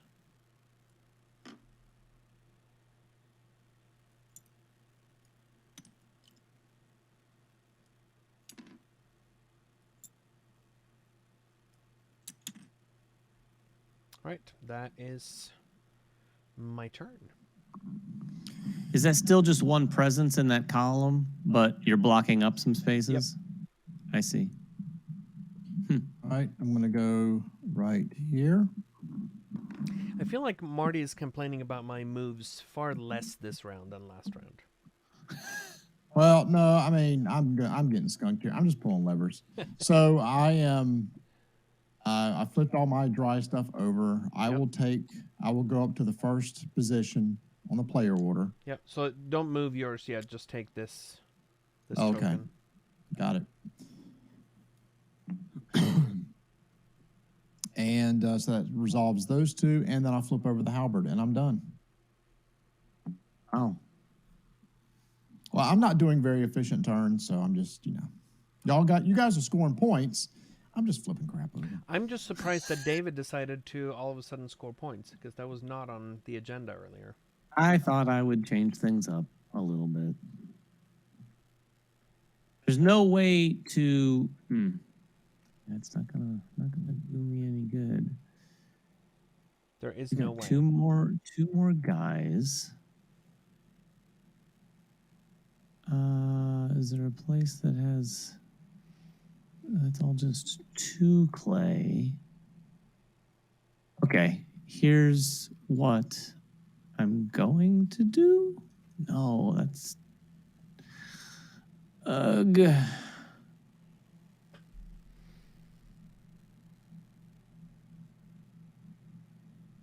Well, these rotating discs just don't do me any favors. I'm going to build. And I can go to the same place that I already went with my artisan? Yep. All right. I'm going to do that. I'm going to go there. I'm going to spend 2 clay to build. Let's see. That's going to be 6 points. I'm going to build a crossbowman.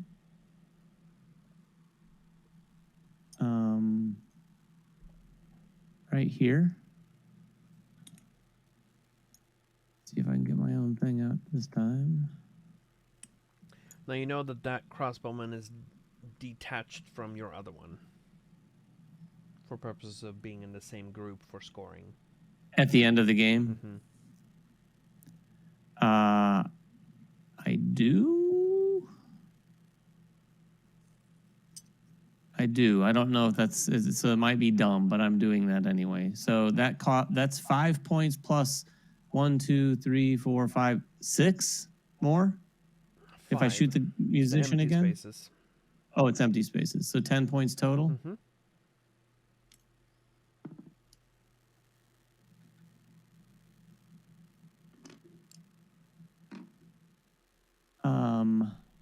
And that cost me the crossbow. And then I get 2 money.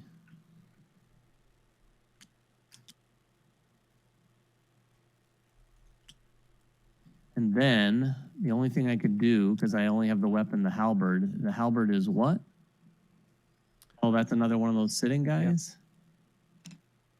I'm adding a dry well, clay for you to the warehouse. Oh, thank you. I have not been doing that at all, by the way. Nope. Okay. So I am going to flip my halberd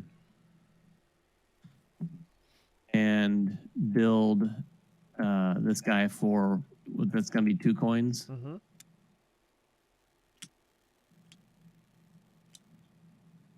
And I will place him right here. Yeah, seems like a good plan. And that is all. I am going to place one guy right here. That is not quite ideal, but nevertheless, that's what I'm going to do. I'm going to take a coin for the inner one, and then I'm going to spend 3 coins, so that's 1, 2, and 3, to put a marker on this guy right here. And I get to take all the clay from 2 warehouses. Okay, I don't mind that at all. I'm going to take all of these. Then I'm going to take this other pile right there. And then my crossbow is already active, so that doesn't do anything. It's my turn. All right.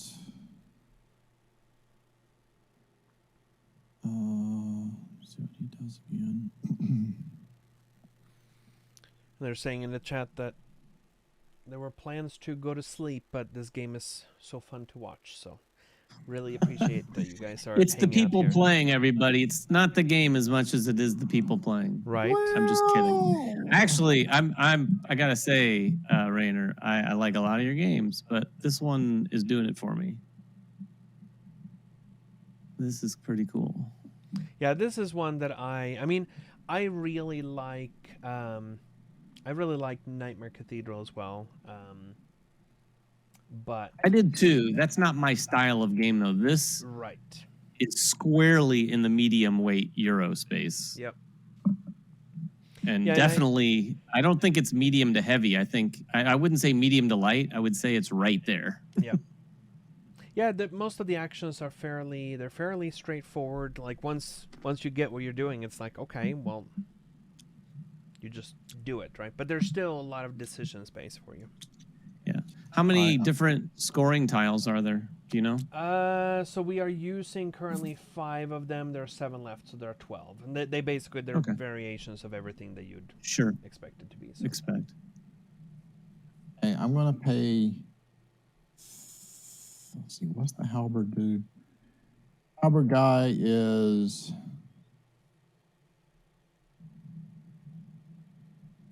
Use the halberd to score 3 victory points, and you may move one of your warriors in the mausoleum any number of spaces in a straight line. Mm-hmm. But you can only go through. You can't go through people. Okay, correct. Empty spaces only. Okay. So let's see. Do I have the crossbow open? I do.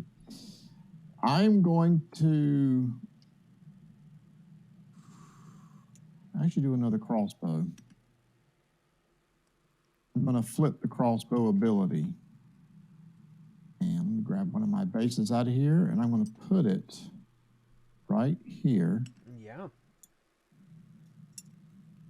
And then shoot straight ahead for 1, 2, 3, 4. Is it 5 or 6? It's 5. It's 5 plus the 4 that he was worth, or the 5 that he was worth. So yeah. 10 now points. again, that one is also detached from the rest of that group. So as long as you're okay with that. Wait a minute. Oh, it has to be attached to my group? It doesn't have to be. If you want to score for, basically at the end of the game, we evaluate all the groups of the same type of warrior. Oh, it's the same type. I just thought it was each group. No, it's everything of the same type. Well, yeah, I don't care. I'm just pulling levers, man. Yep. All right, so paid 3. I'm not going to do the ability of that next guy. So instead, I'm going to take a tile back. Mm-hmm. You know what? I'm not going to be able to build anything, and I'll one lose of it. the So tiles instead, that you paid should be in this I'm going to take a warehouse as coin. well. Oh, I did not do that. Yep, thanks. So skip the Rainer. next one. And the last one is I can You can flip your spear. flip the spear. And then that's it for me. David, you were going to ask something. I was gonna. When you're putting the dry clay back, is it going in the quadrant that you took your action in? Yes. Yep. Okay.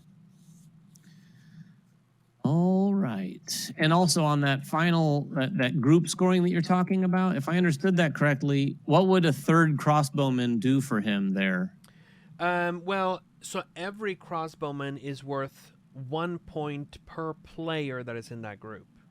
Yeah. So if it just ends up being one player, Then it doesn't. just 1 point. Okay. Now, So where it doesn't. you could have gone is you could have gone and joined my group. That would have increased the value of each of mine by 1, but that one would also have been worth 2 up there automatically, and you would have scored 7 points for the, that's true. the distance That's true. down there. Oh, you mean right here? Right here, if you'd placed way up here, Yep. you'd be part of his crossbow group, and then you just shot your guy in the back. Oh, I didn't use. I was just thinking about getting around this guy right here. Yeah, that's which is fair also too. valid. That's fair. Okay, I'm Okay. not going to recon it. I'm done. All right, I'm gonna take this guy up here.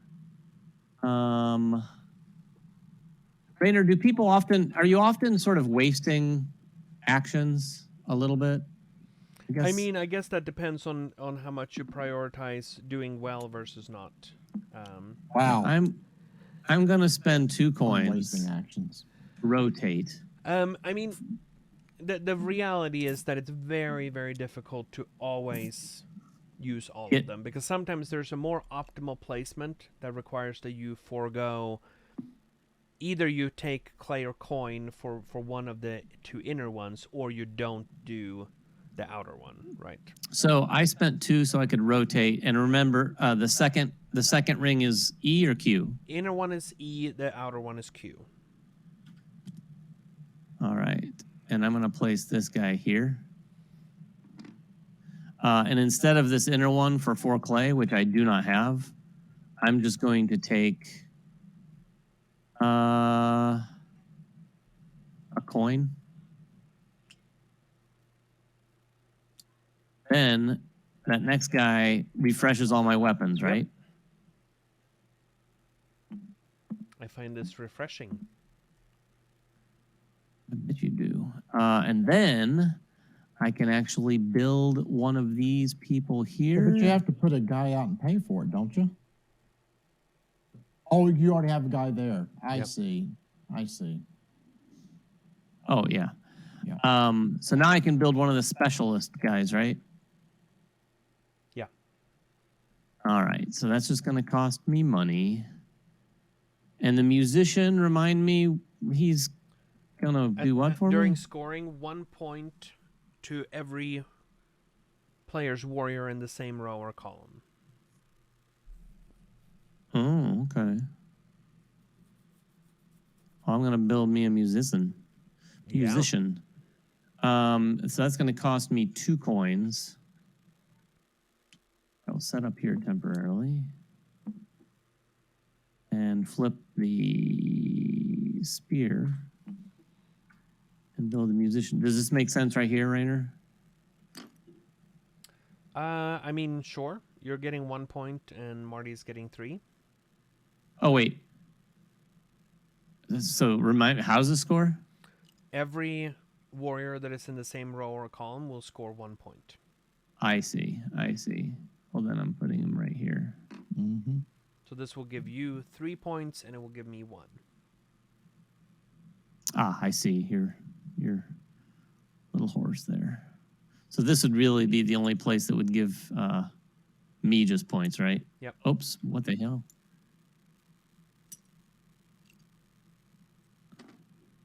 Yep. I think I'll do that. I don't think you should, but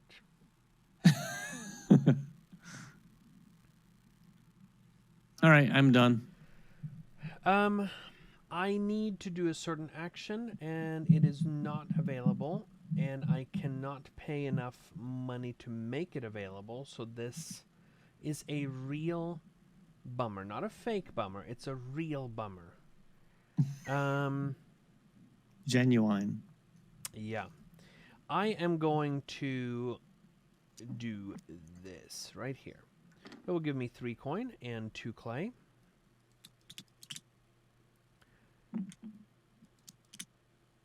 I don't really need all that clay, but whatever. And then I can also get a specialist. Now I can only get either the footman or the kneeling archer. And I think...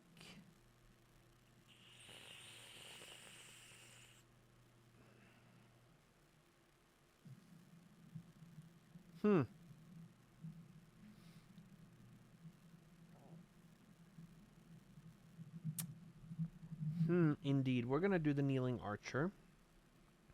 So we'll flip this one and pay 2 coin. Yes.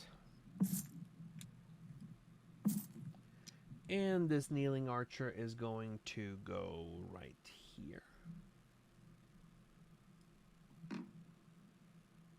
Oh, and he gives you power through the horse? Yep. Because that warrior is 3 spaces. Yeah.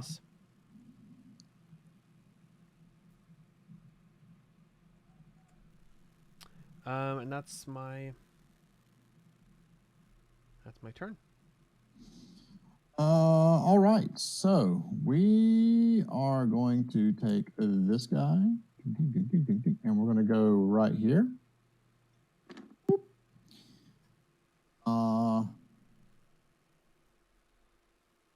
Take 4 coins.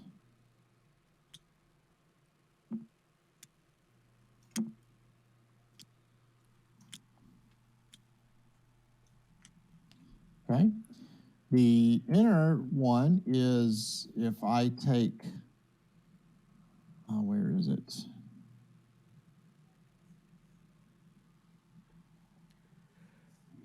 I can pay 1 and do the inner ring again, right?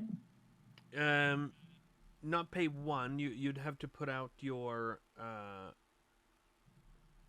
Oh, you don't have any of yours out? Nope. I would pay 1 to get him out and then do it again. So you haven't. Oh yeah, absolutely. That's good economy right there. Oh, wait, I thought you had the top guy out though. Nope. Well, you did that power earlier. Nope, I did not. I thought you spent money to build a guy. Yeah, you did. You spent last round. You did. You put because you paid money to get another guy out. In fact, your green thing was there even. I thought. But that was last round, not this round. No, but those guys stay out there for the game. Oh, I didn't realize that. Yep. Oh, yeah. Oh, okay. Well, then I will pay. In fact, 2. your 2 was also over here because I know that you took the well, then I've really been screwing up. I really messed up this round. I could have been doing all these abilities. Jeez. Okay, well. That would be you made it way rough on yourself. I have really made it rough on me. So I just dropped 1 coin in the bag. I'm going to drop another 3 coins in the bag. You've been taking the 12 free clay at the beginning of each round too, haven't you? Taking the what? 12 clay? No, 12 clay. Just teasing. So anyway, so I'm dropping this one right here. Yep. Which allows me to activate the inner ring again, right? Yep. So I get 4 coins back. Indeed. Yep. That was nice. Yeah, I totally misunderstood that. I thought those were put out every single round. I didn't realize they stayed the entire game. Nope, they just, they... All right, and then the final last thing is I can build one of these special guys, which I will do because David really showed me something really cool. That if I build the musician and pay 3 coins and flip this guy over, I'll pay the 3 coins in a second. I can take this and drag it right here, and I'll get lots of points later at the end of the game. Yeah. Done.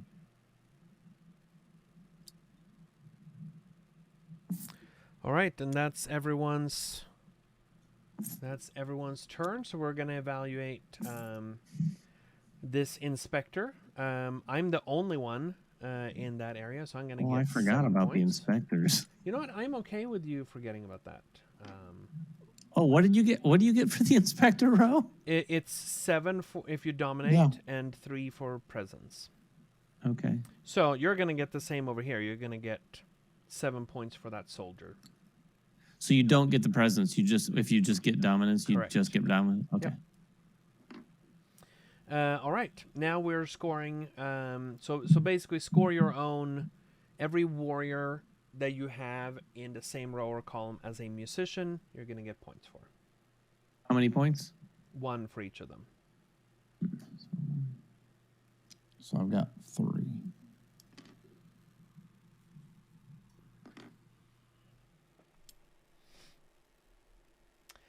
And David, you're going to get a full 7 points for that bottom left quadrant because you're the only one with warriors there. All right. I don't think we should have let you get that, but you did, so I did. appreciate it. So, all right, we get our craftsmen and artisans back.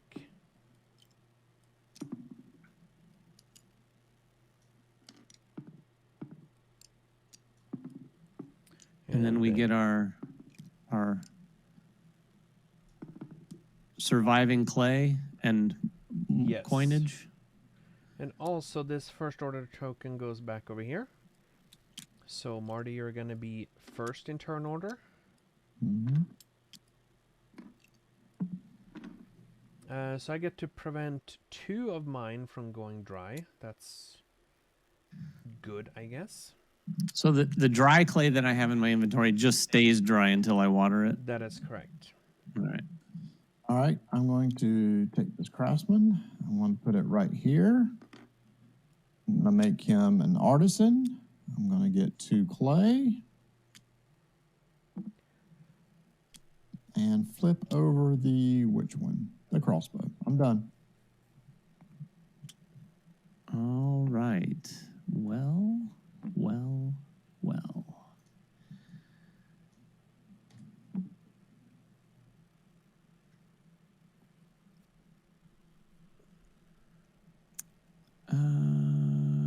I guess I'll go here. Take 4 clay.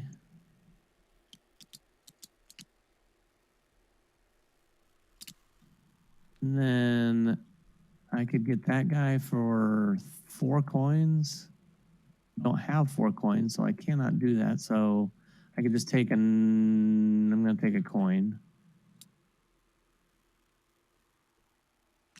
And then the outside ring is to build one of those fellows. I'm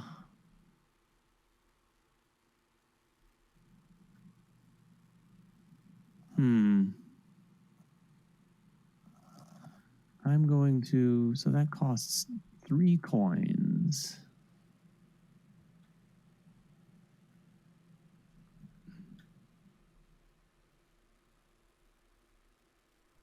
Yeah, I'm gonna spend 3 coins and flip my crossbow to build. I'll spend the 3 coins in a second. Put this guy here.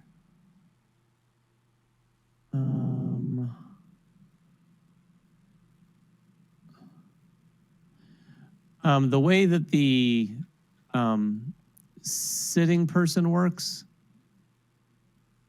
you get points per person around him and dominance, or if you just have dominance, you just get dominance? If you have dominance, you get 8 points. Otherwise, if you have presence, you get 2.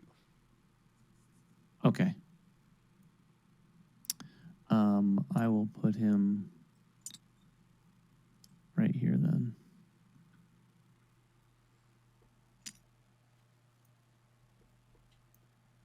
And that cost me 3 coins.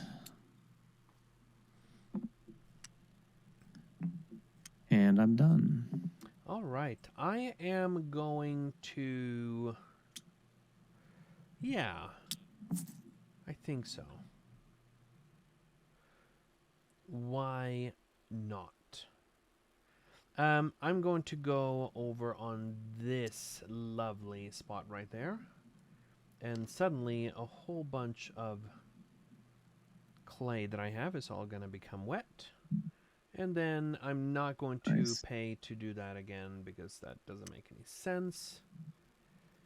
So I'm just going to take a coin and then I get to flip my... Oh, that's dumb. This is not wise at all. I'm going to slightly backtrack that by going here. So I'm still getting all my clay wet. I am not going to take the 2 dry clay. I'm going to take a coin instead. But now I can pay to basically put out one of those specialists. And I think...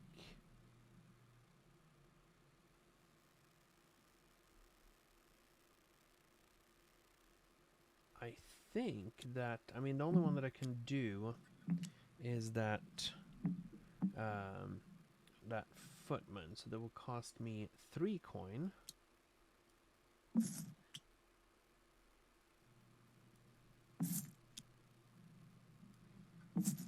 And this one is going to go like right here. And that's my turn.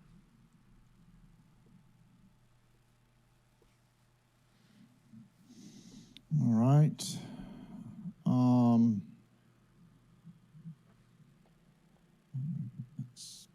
What else? So I'm going to take this guy, go right here, get 4 coin.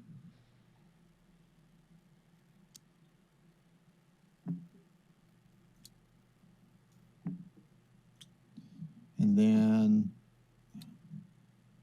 get some 2 tiles, clay, then flip over my spear and I'm done. All right. I'm going to take an artisan up to that same spot that Marty just went to and get 4 coins.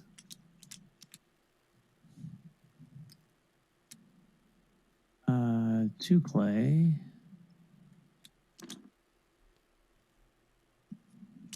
And what's the last bit? Flip over my spear. And I'm All right. going there on the left side. I'm just taking 5 coin and not putting out a specialist. That's my turn. Oh, we're cooking with fire now, guys. Right. And with fire. Hold on.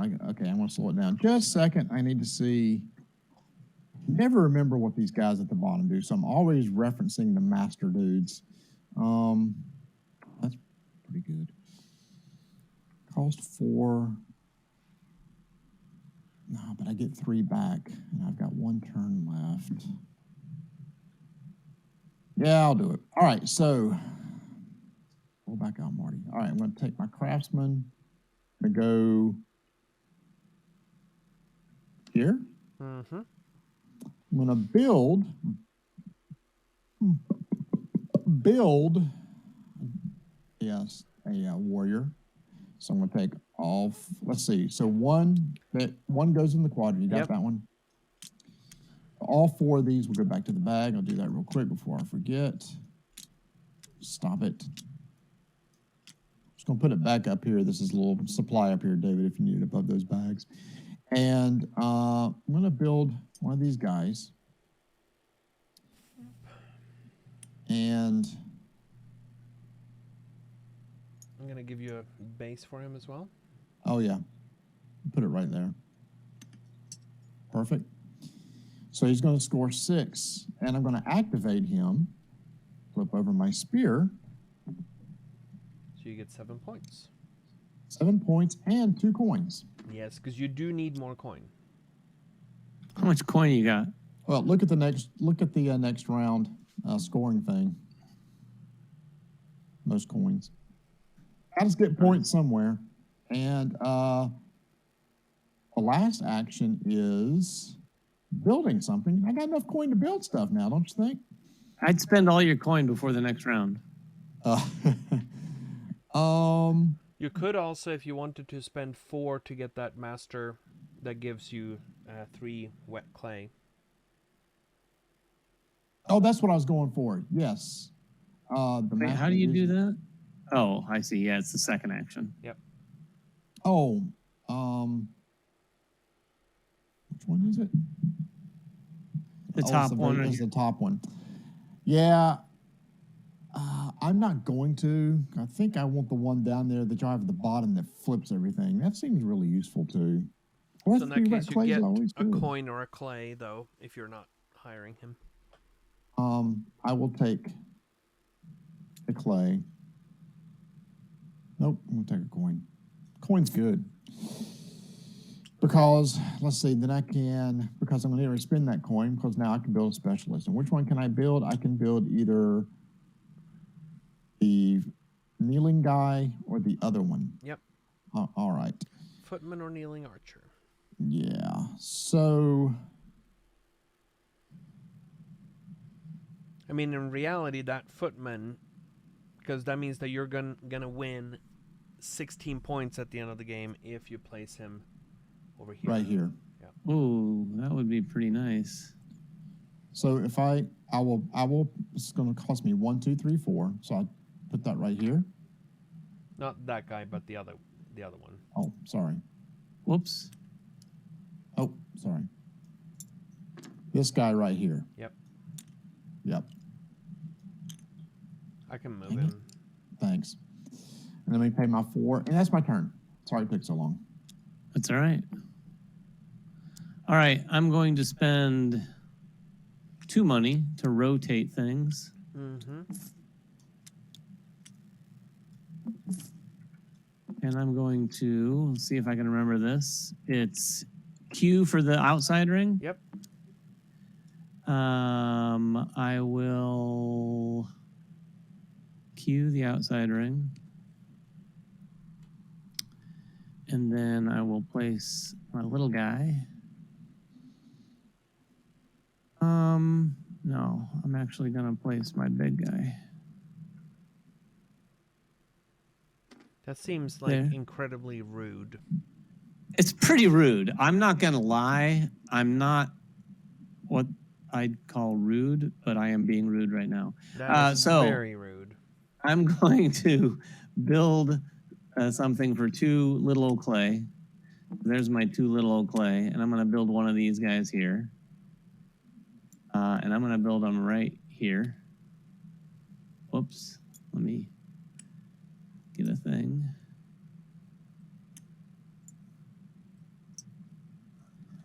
So that gets me, and I can activate him. Yep. So it's going to give me a total of 6 points, right? And 2 coins. Mm-hmm. All right. 6 points. How many times have you played this, Rainer? Sorry? How many times have you played this game? I probably played this between in-person playtesting, development, and such, and some other either demos or local playtesting on here. Probably, I don't know, 9 or 10 times, I think. And Rainer, the second one I can't activate, so I just get the 5 points, right? I just built another one because I was able to duplicate my inner ring. All right. And then my halberd doesn't flip because it was already flipped. So that's my turn.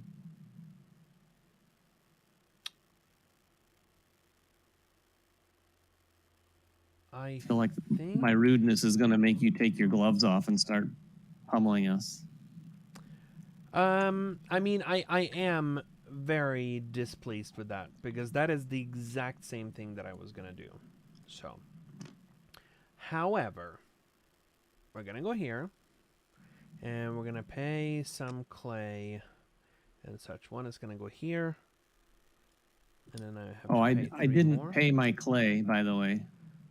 I mean, maybe you Or should. no, I paid it. I just didn't put it in the. That would go here, right? Or no, it would here. One, Yeah, maybe you should do that. 2. Yeah, there's a All right, whole so I'm bunch paying of clay. 4, and I am.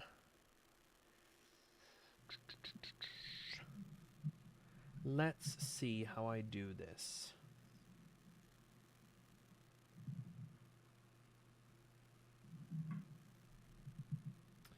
I'm building a thing.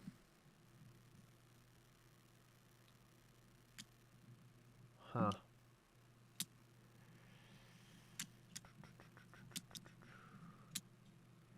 I don't like that. I don't like it. I'm building a thing here. Oh, you big jerk. Yep. And I am specifically, after I flip this one, I am specifically going to build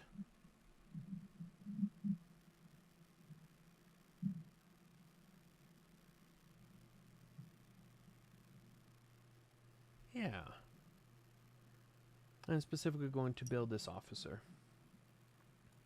So that will give me 8 points. Looks like your officer's a little drunk. So that puts me at 41. Can't activate anything there, but look, I have things that I can move and such. I'm going to move this inspector just one space. Because I like that. How can you do that? Because I have that master, which is this one here. Oh, got it. And then I will activate my S word. And that's it.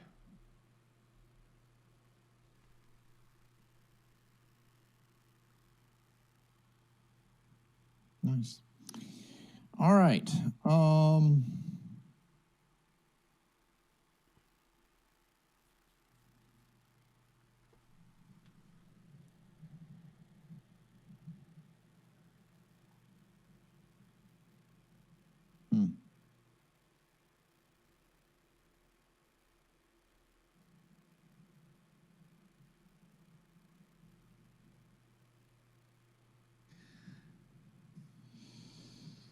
Yeah, I'm finding the cycle of this game pretty good. Oh, good. I am happy you like it. What would you call it? Would you call it medium? I mean, it seems pretty straightforward when you. I mean, really if we're talking about from a gamer's perspective, right? Yes, I would say that. Yeah, even in the scope of a lot of your Euro games, this seems heavier than Zapotec, right? But maybe a little lighter than some of the others. Yep. I think that's correct. I'm going to go over here. And I'm going to take 3 coins. Mm-hmm. I'm not going to take the middle row ability to take 4 coins and skip the outer ring. So I'm just taking 4 coins. All right, David. All right. I'm going to go right here and build a guy for these last 3 clay. Mm-hmm. I'm going to build an officer right here. I'm going to give you a base as well. Thank you.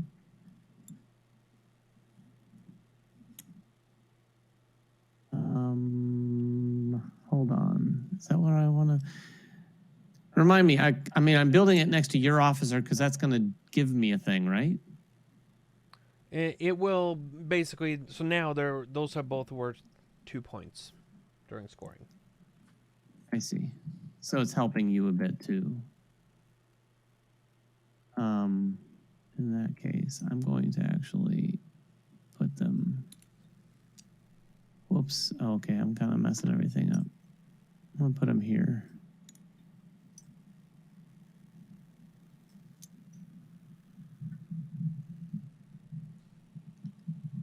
All right, so that gives you 7 points.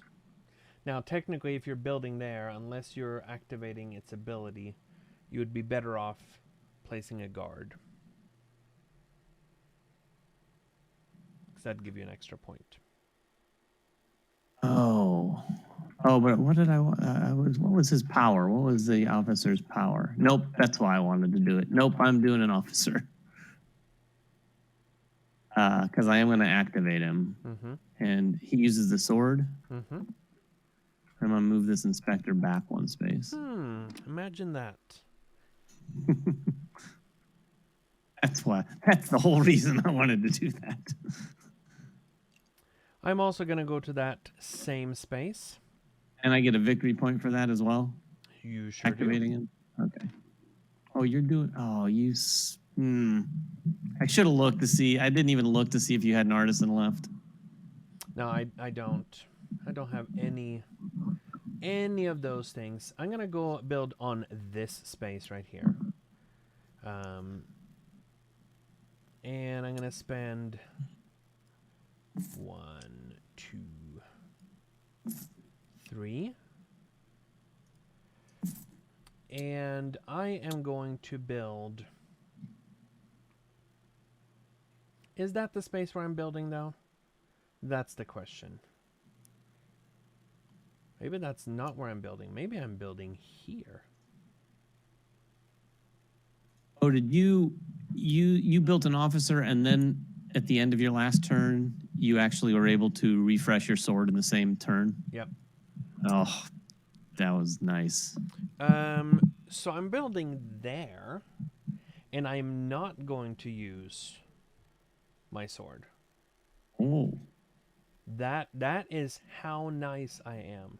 Isn't that absolutely wonderful? Wow. I mean, I was a total jerk to you this round. Yeah, I mean, but I'm used to that, so. You mean having people be a jerk or me being a jerk? You specifically.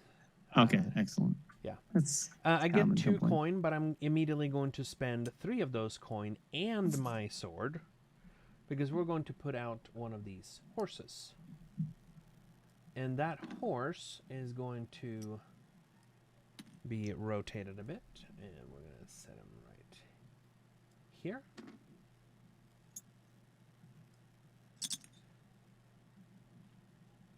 That's what we're doing. I get 6 points.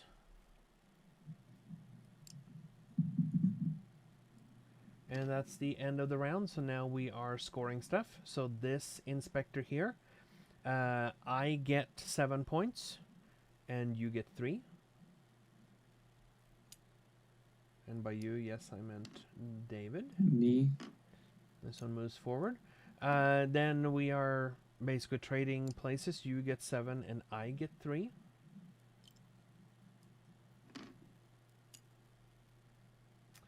Then we are scoring for musicians. So again, count points for every warrior you have that is in line with a musician. Technically, like this one up here is in line with 2 of them, so it's going to score twice. Okay, fair enough. Does the archer increase the value of one that's beside? Does it count as doubling? Okay. No. Where are all the musicians? Is it just those 3 that are out? Yeah.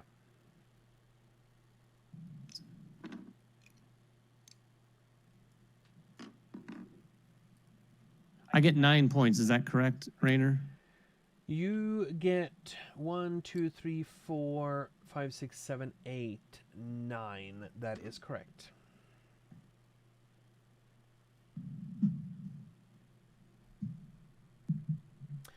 All right, and then we are looking at the soldiers, and David, you have 3 of those, so you're going to get 9 points, and each of us get 4.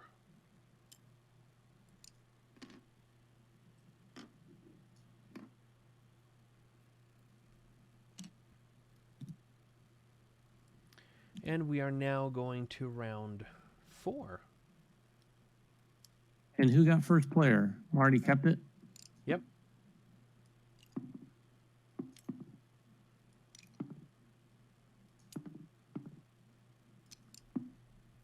Have you already rotated the wheels? I have not rotated it yet. And remember to keep clay wet or take coin. So I get 1 coin. Oh, yeah. I get 2 coins. And 2 of my clay get to stay wet.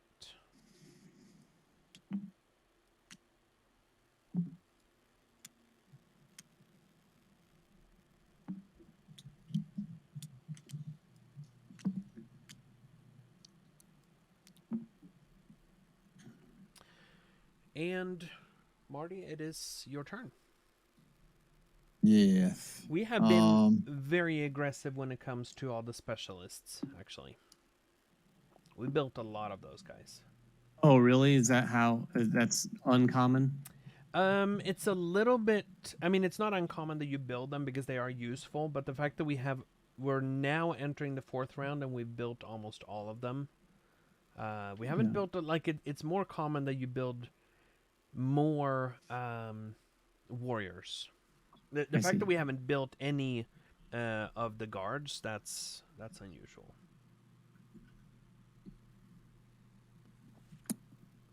Oh, interesting.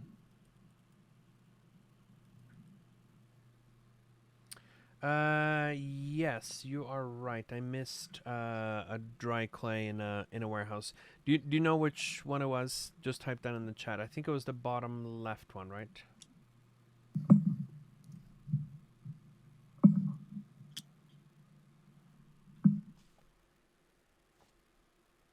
It's not on me, is it? No, that was That's on me me. forgetting. Yes, thank you.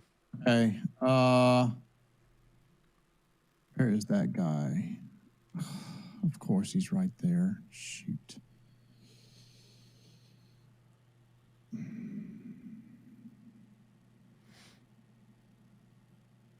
So if he can move him that way, or move him.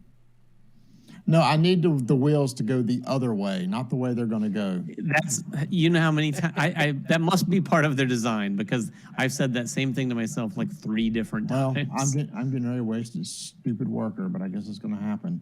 I'll put this guy here. I can't do the middle one, so I'm going to take a clay. What's that next one? Oh, taking dry clay. Yeah, taking dry clay from 2 of them. I have a guy there, so he's in this one. That's a lot. How many's in these? How can you tell how many's in the stack? This one has 3 It has up 3 here. Yeah, you But can't tell. I'm just kind of sliding up and down it. Yep. And the other one in the bottom left has 2. The other 2 have 1. All right, so I'll take the one with the 3. And I assume the one with the 2. The one with the 2. Yeah. I will give you those 2.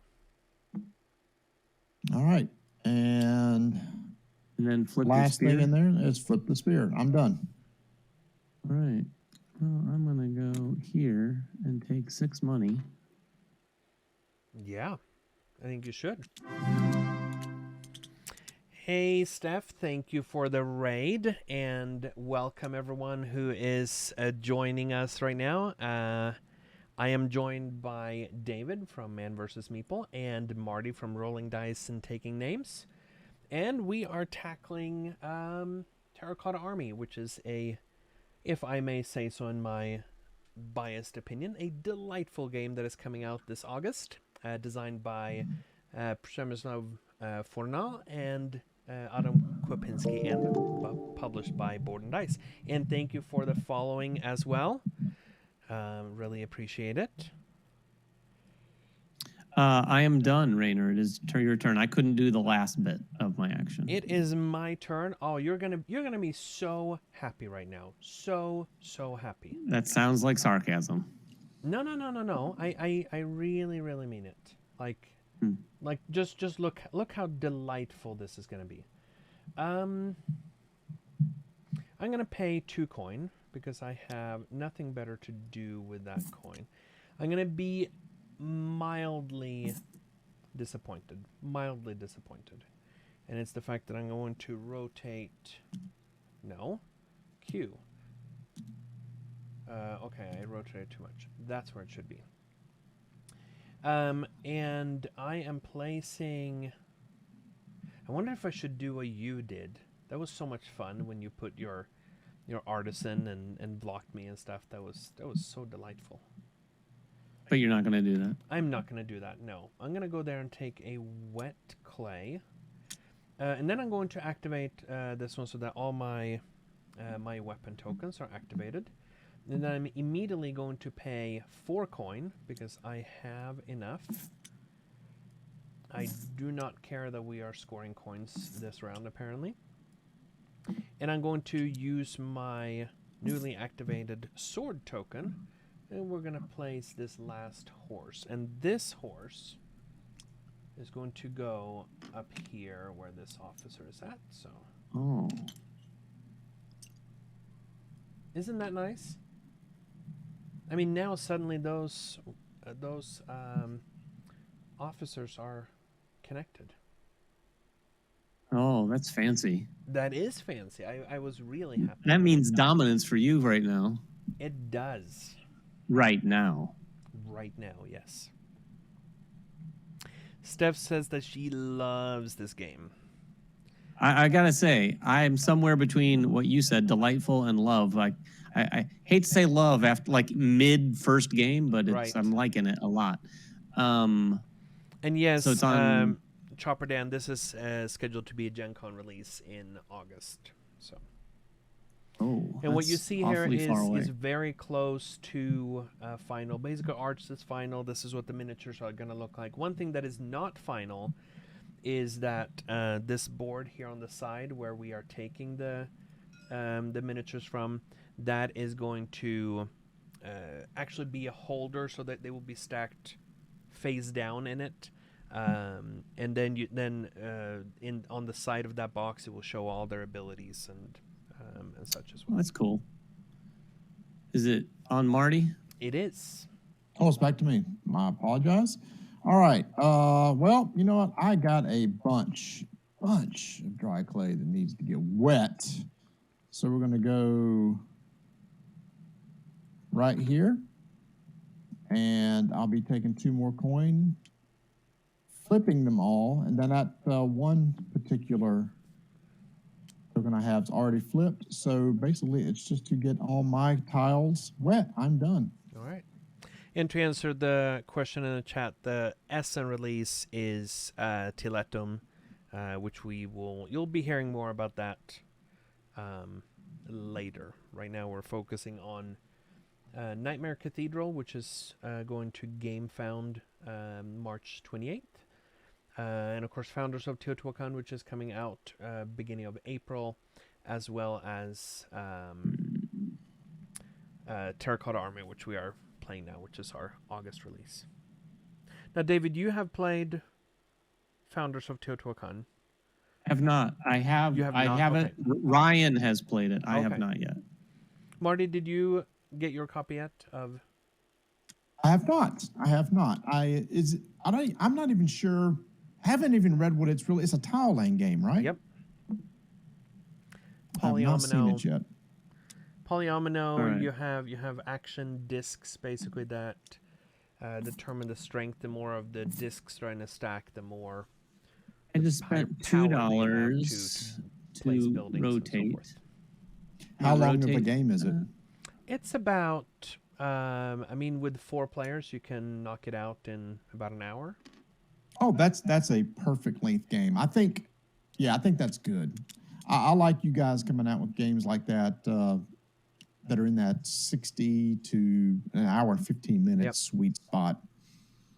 Yeah, and usually for the games that we do in the first half of the year, they're generally the shorter ones, right? Mhm. They're both lighter and shorter game, and then the length and complexity increases as the year goes by. All right, I'm almost done. Spending these $4. build the last musician. Wow, look at you. And I have to flip a thing, right? My spear.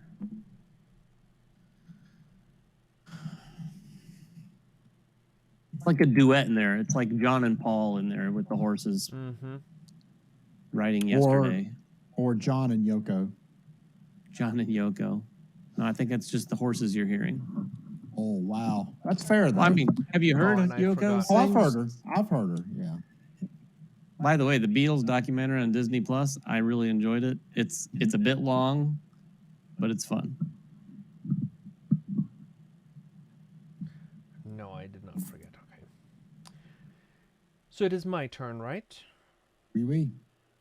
And I think now I need to look at this. What do I want to do?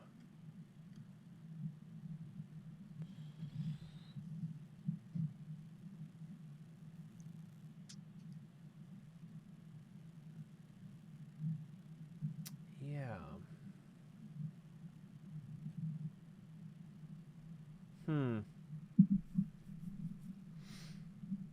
I think that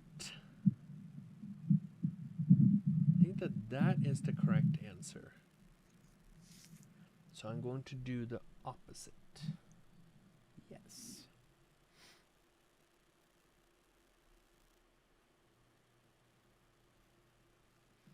Not loving these options right here. I think I'm just going to come over here and activate things, because why not? I will spend 3 clay to build something. And that little something is going to be, that's the real question, which one am I building? And I think, this is a conflict of interest for me.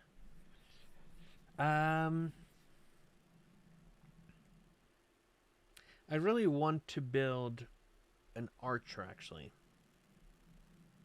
Or a crossbowman, but that's not what I'm going to do. So I think what I need to do instead...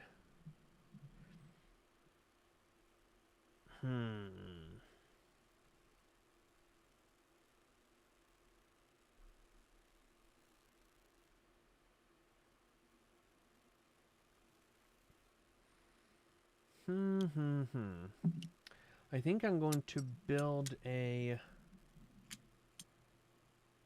Okay, guard or soldier. I'm going to build a soldier. We're going to put that soldier right...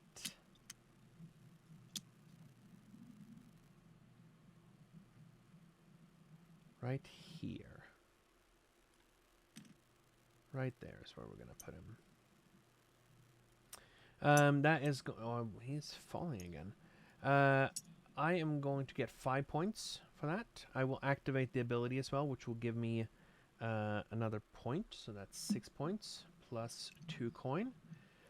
But I'm going to use... and I'm also getting 2 more coin here. So that's 4 coin. And I'm using all of those coins, as well as my bow token, to place this last kneeling archer. Now the question is just, where do I put this guy? And I think,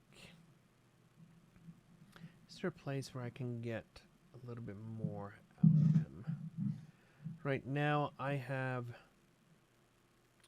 2 of those soldiers. David, you still have 3 of them in that group.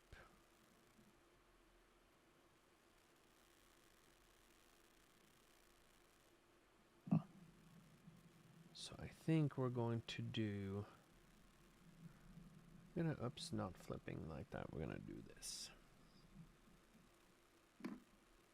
So what does that effectively do? It just means that I basically have 2 soldiers. Yeah, I mean, I can put him any... oops, not that one. I can put him anywhere in there. It just means that I have 2 tiebreakers, basically. You have 1. So basically, your kneeling archer cancels out mine if we're in a tie. Now I have 2 of them in that group. So. Okay, I see. So, but I am gonna put him on this side because that leaves things a little bit more open in general.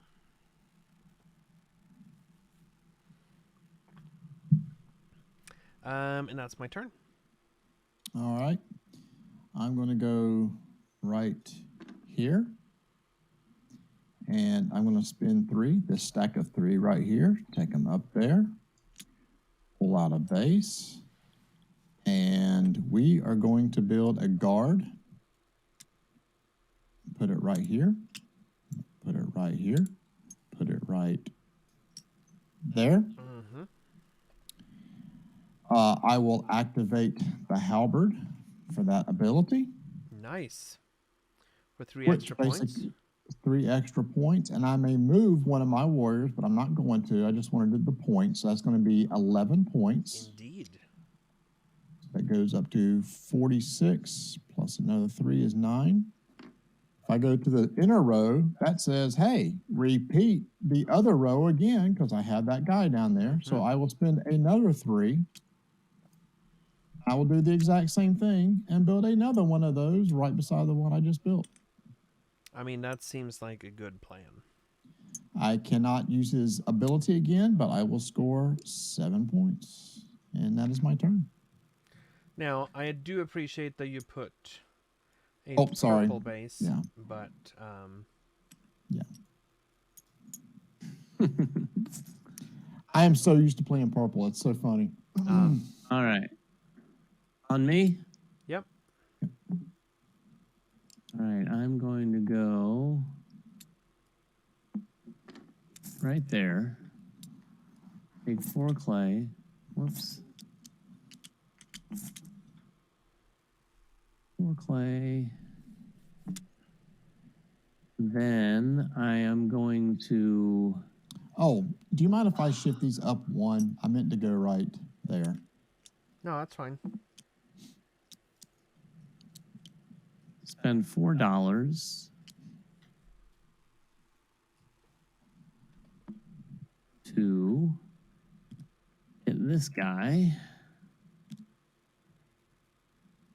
And that's going to let me immediately just build any statue for $1 plus the round number, or the round number? The round number. So for 4 coin, you can build any. All right.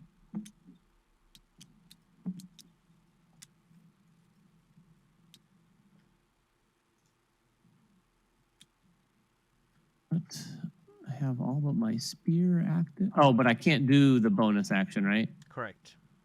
Okay, so I'm just building it.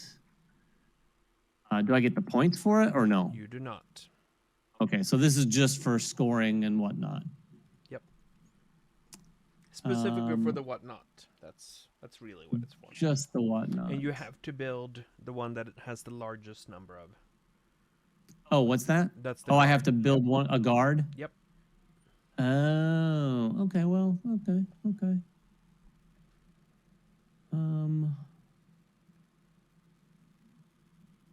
I will build a guard.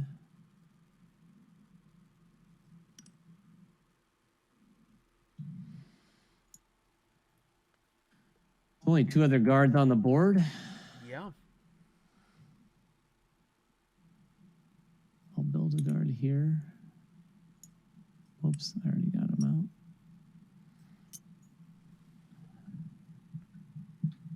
out. All right. That's my turn.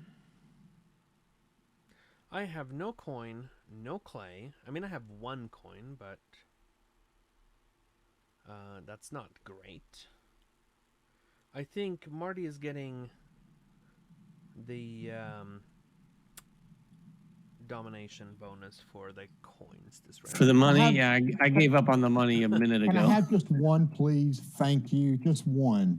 I was gonna try to give you a run for it. I saw the 6 coin at the beginning of this round. I was like, okay, I'll give it a go. And then been counting yours over here. You have like 17 or 18 coins. But I think what I should do, let's do this. Let me just count this and see what. Yeah, you have 17, Marty. 17. I'm going to come over here. I'm going to get 3 coin. But then I'm going to not use that coin, but instead spending 4 coin to activate this ability, which will give me 3 clay. There you go. That sounds like a wiener. And then I get to activate my sword and my axe. And that's my turn.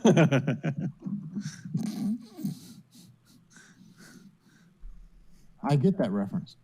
Yeah. I get that reference.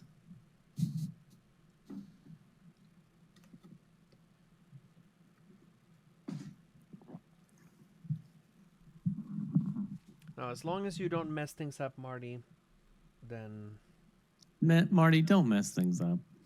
I mean, unless you're just messing them up for Rainer, then mess away. Then yes, that's fine. Go for it. Go crazy, in fact.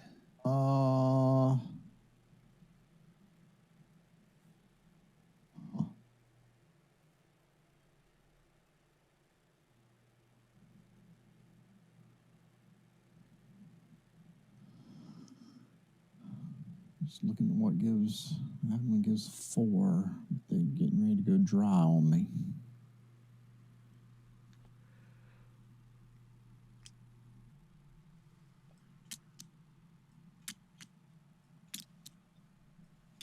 So at the end, I guess I missed at the very end of the game when we talk about group. Yep.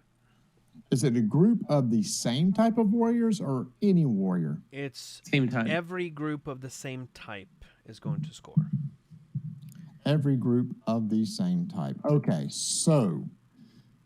So as an example, David there may be has, multiple groups, has right, 2 crossbowmen that are not going to be part of that scoring because they are alone.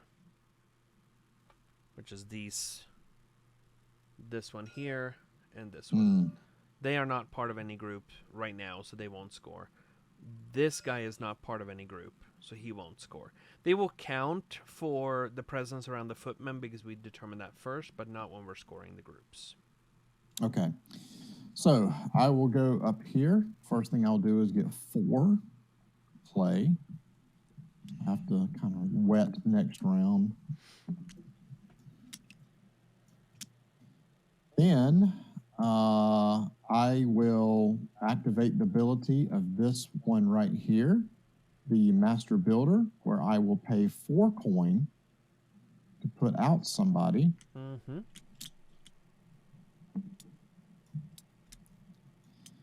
And since we're talking... And remember that these 2 kneeling archers, they count as being part of the soldier group, if that matters for what you're doing. Oh, and it's got to be from the longest column, so both of these are tied. So I'll go right there. Correct. And then flip over the halberd, and I'm done.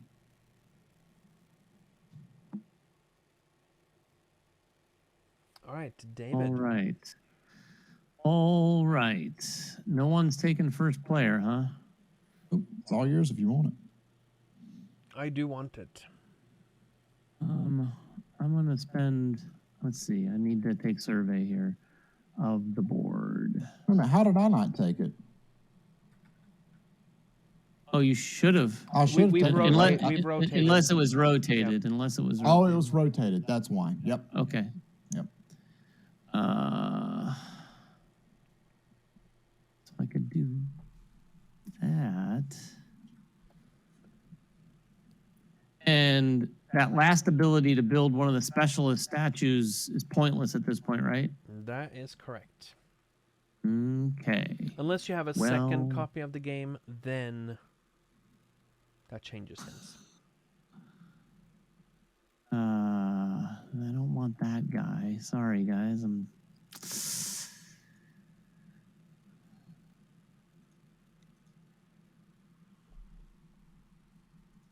I kind of have to do that. I'm going to spend 2 coin.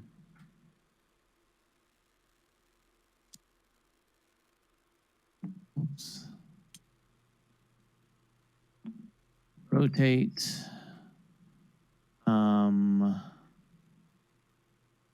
this one. That's the Q in the inside. That's the E on the inside. E is the inner one. That is my artisan right there. Nice. And 3 clay.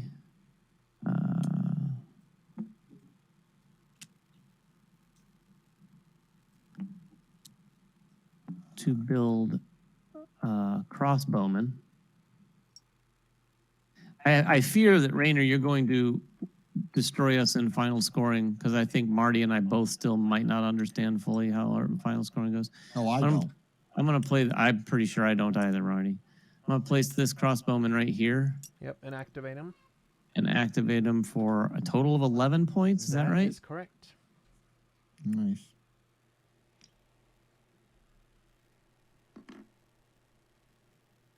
And then my crossbow flips back over. Oh, and I get first player. Do I take the token, or how's that work? Take the token. All right, I am going to go over here. I will build something for 2. Mm-hmm. One here and one added to this warehouse. Oh, I did not add one to the warehouse. Yes, to this bottom left one, yes, for you. And I am going to 5, that would be another, that would be 3 points. If I do it that way. Yeah, that's what we're doing. I'm going to build in this, oh wait, which one am I building? Okay, that changes things. So I'm gonna go in this space right there, and I'm going to place a guard, and I'm activating the halberd, so that will give me a total of 8 points.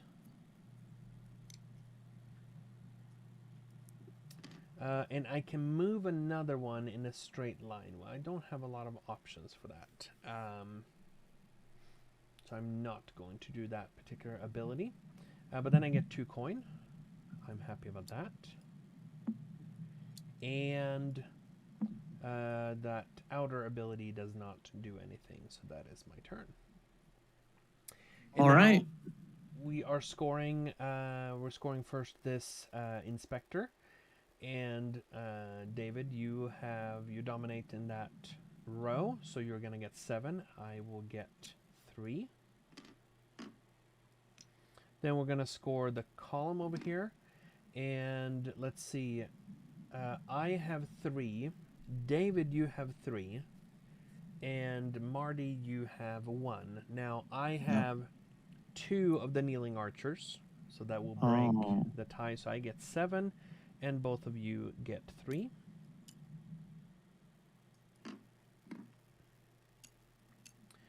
Then we're going to score all of the musicians. So again, please count those points for yourself. And that's rows and columns? Yep. All right.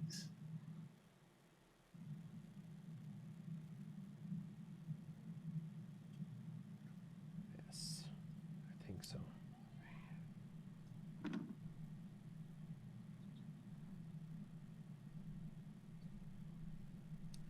So I get 9 for that.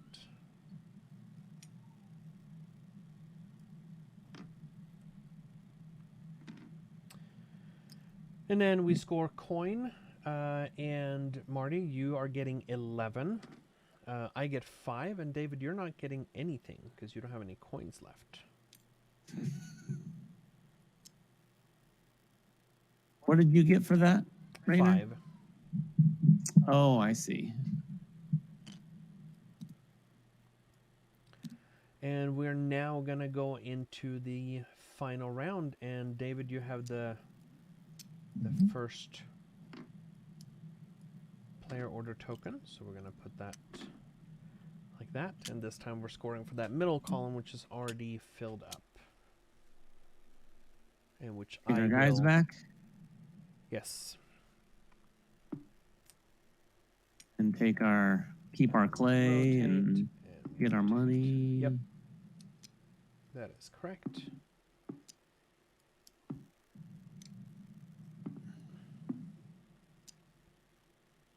I remember what the other thing was, and I will look that up in a second.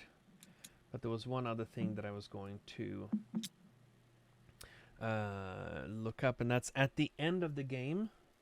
In addition to basically doing the, we will score like we just did as part of that. Then we do the end game scoring where we're scoring all of the groups, and we're going to get points again for being around the footmen. We're going to get points for having kneeling archers basically attached to our warriors, and then for every for the you add up the total number of clay, doesn't matter if it's wet or dry, and your coin. For every 2 total, you're going to get a point. All right.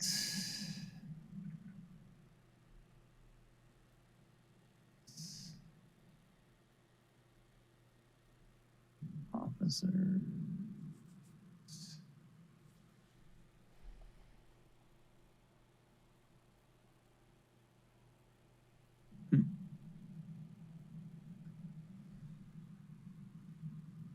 All right. And you've rotated the things? Yes. All right. Well, I am going to go right here. Get 6 clay.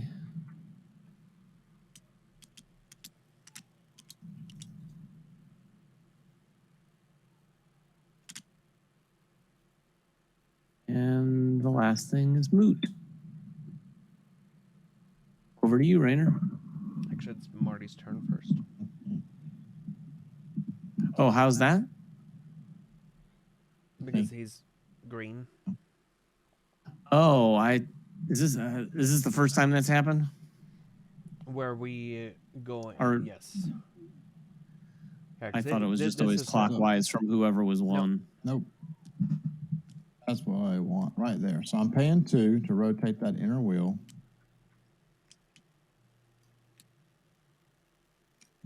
Craftsman. Right here. Yes. And we'll flip over this. Yep. Then I'm going to pay 4 coin to get a clay dude. Get a clay dude, which will give me 3 clay. Nice. You and your fat stacks of cash. Yeah, I'm not going to do the bottom part because there's nothing to do, so I'm done. I am going to go over here. I will take 4 clay. Was that 4? I think that was 3. Right, no, that was 4. Now the question is, do I activate all of my weapons, or do I take something and basically just activate my one of them for free? I think that's what I'm going to do. And I will take a clay. Let me look at the board real quick. I'm taking either a clay or a coin, so you guys can proceed. Moves up. Right. Let me see here. I think I'm taking a coin.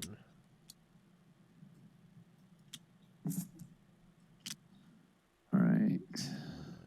Do I have money? No. I do have money. Oh, but I don't need money. All right.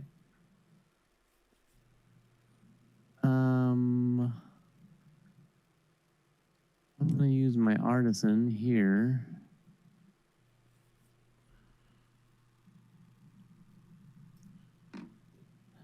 To build twice. Nice. One thing that I like, by the way, I really like how the mausoleum builds up over the course of the game. Yeah, it's cool, although I have to say at this point, I don't know. It's hard to know what I'm looking at here. Do I have things to... Oh, I do have things to activate.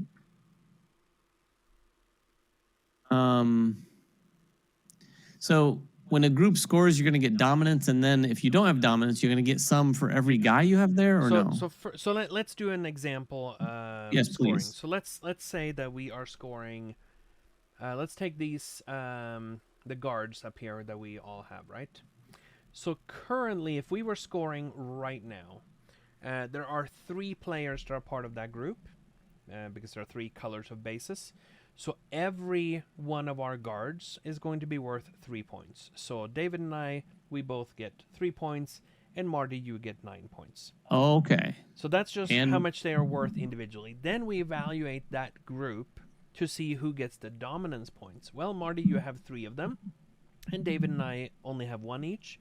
That means that Marty, you get an additional 5 points for dominance, and David and I get 2 points. So that's a total of 14 points for Marty and 5 points for David and I each. And we do that with every group of warriors. Okay. Diagonals don't count. Diagonals do not count. Okay, that is good to know. It needs to be orthogonal. That is correct. David, are you done yet? No, I was asking that question about scoring. So I'm building twice. I'm going to build 3 of these. 1, 2, 3. To build 3.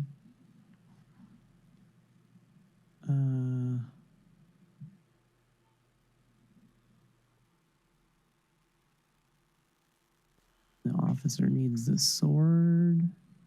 Sword.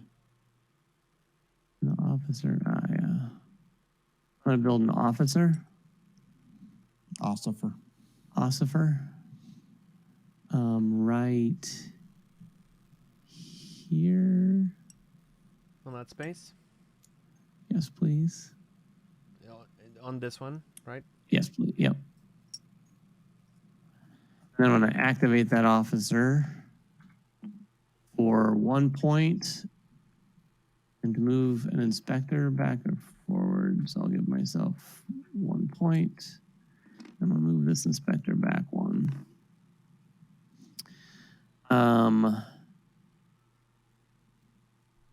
And then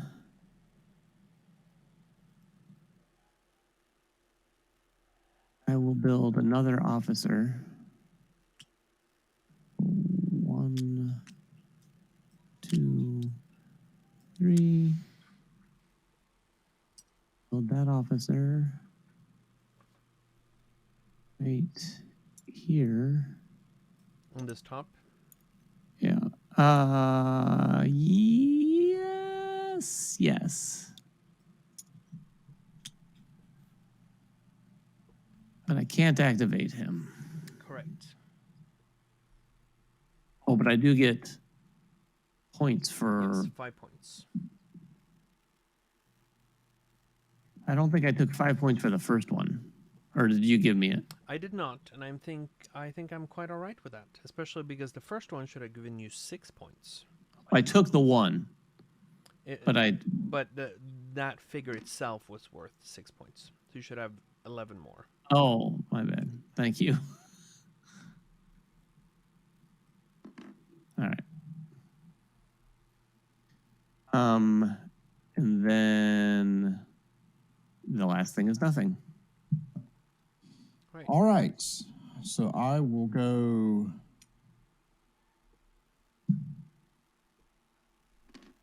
here. Spend 2 clay. Build another guard.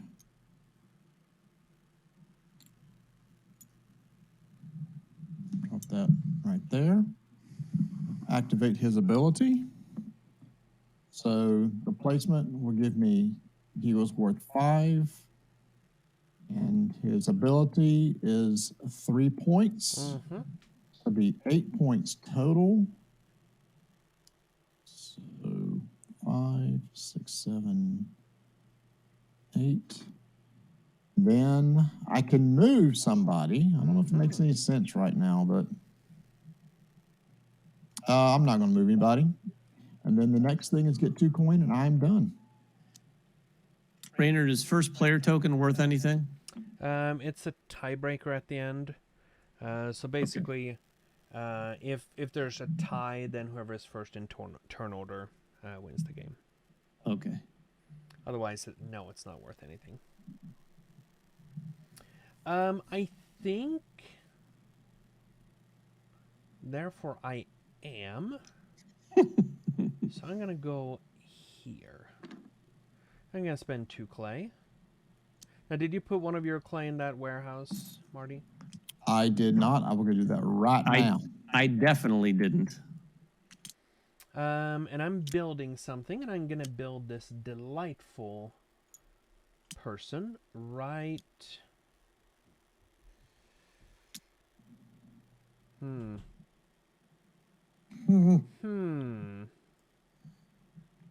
Ah, yes. This is where I'm gonna build him.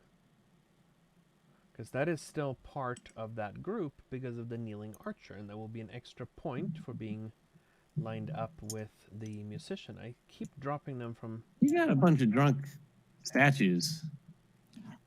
I'm not as thick as you drunk I am. And so that will give me 4 points. And I will also activate that ability, so that will give me an extra point and 2 more coin. So basically I get 5 points. And then I'm getting a total of 4 coin.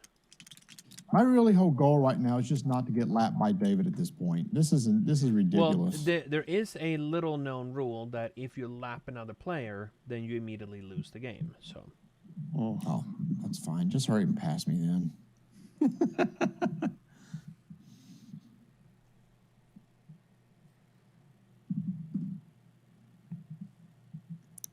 Is it on me? Yep. Okay.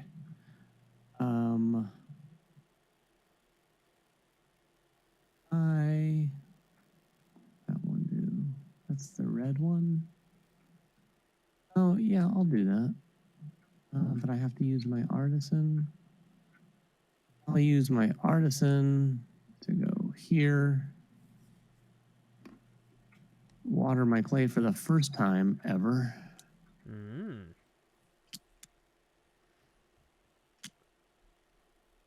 And then get 3 clay.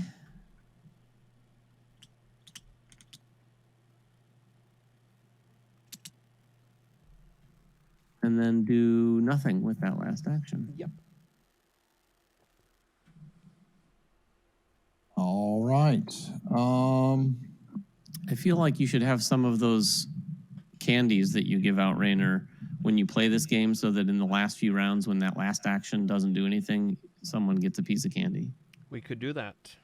Now, I don't know, Marty, if I've had you try that one actually. I don't think I've had it when we have been at a. He'd remember it. Try what? There's a Swedish candy. It's a hard licorice candy, and it has pepper powder on the inside. Like pepper, like that, black pepper. Yeah, Marty, you know what? You should get some of them and do it on the show. Yeah. So this is going to basically, I'm going to spend 3. That can be arranged. Oh, I'll do it. Send me some. This is to spend 3 to build something, but I'm going to get 3 from the next guy, so I'm not going to do the whole transfer. Yep. But I guess I have to do transfer 1 to the warehouse at least. So I'm just going to take that from the supply. Now, technically, the ones that you're getting are. It's not that you're getting 3 from you're emptying 2 warehouses. That's right. Undo that. Yeah. So I will build first. Yep. So let me throw 1 from my supply back up here. And I assume you want the 2 largest stacks of things. I do. And I'm spending 2 more. And I'm going to build. So I gave you those 2 largest stacks. So just let me ask a question real quick. Yeah. Can you see my hand over here?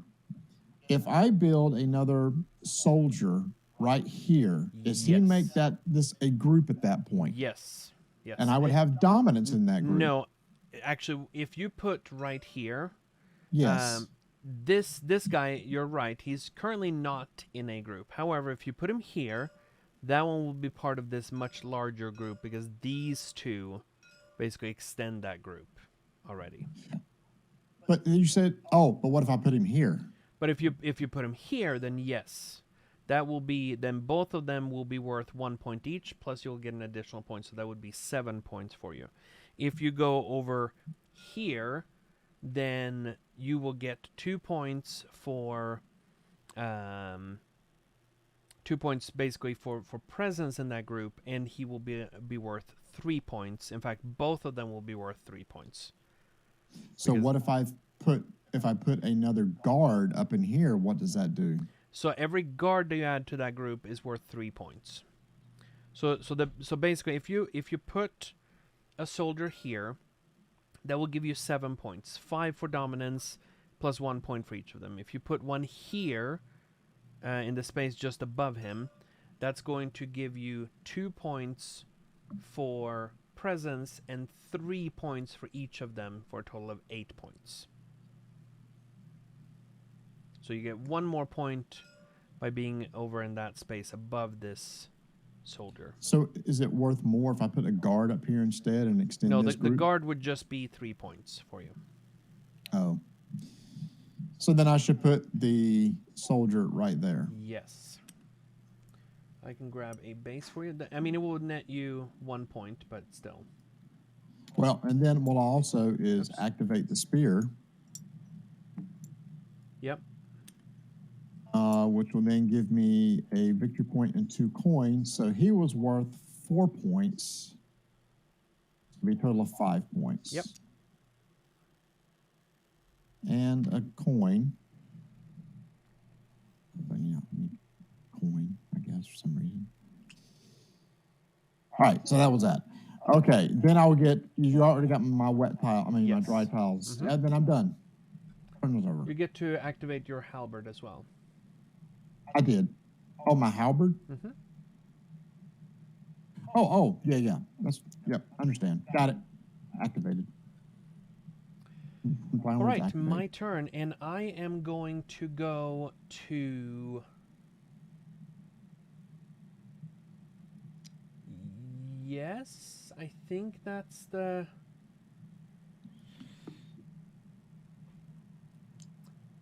Yes, I will go here.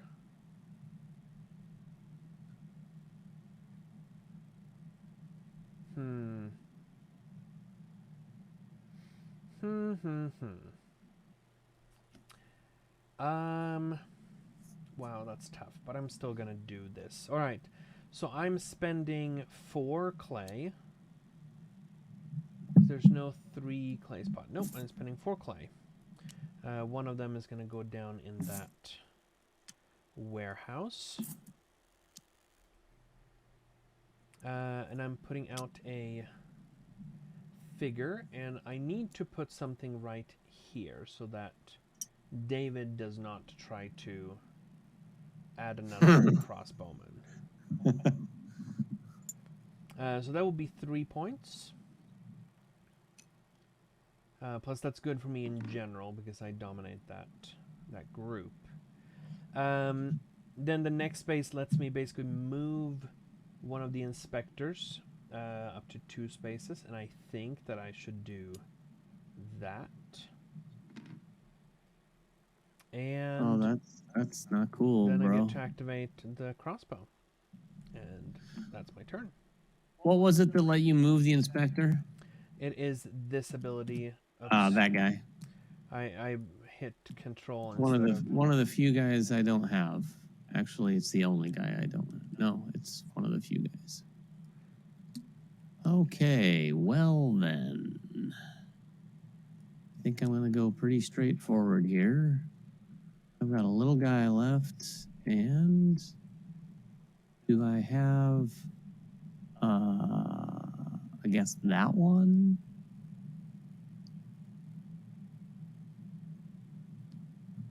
I may as well. Coin worth anything at the end?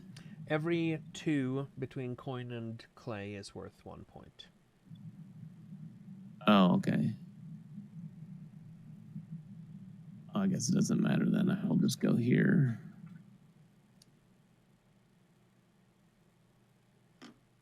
build for 4. 1, 2. You could basically 3. keep 2 of them because you're getting 2. Thank you. Did you put a dry one up? Yes, I did. All right. And I think it's probably beneficial. You have another turn. I also don't have any clay. Oh, you don't? No, I have 1 dry. 3.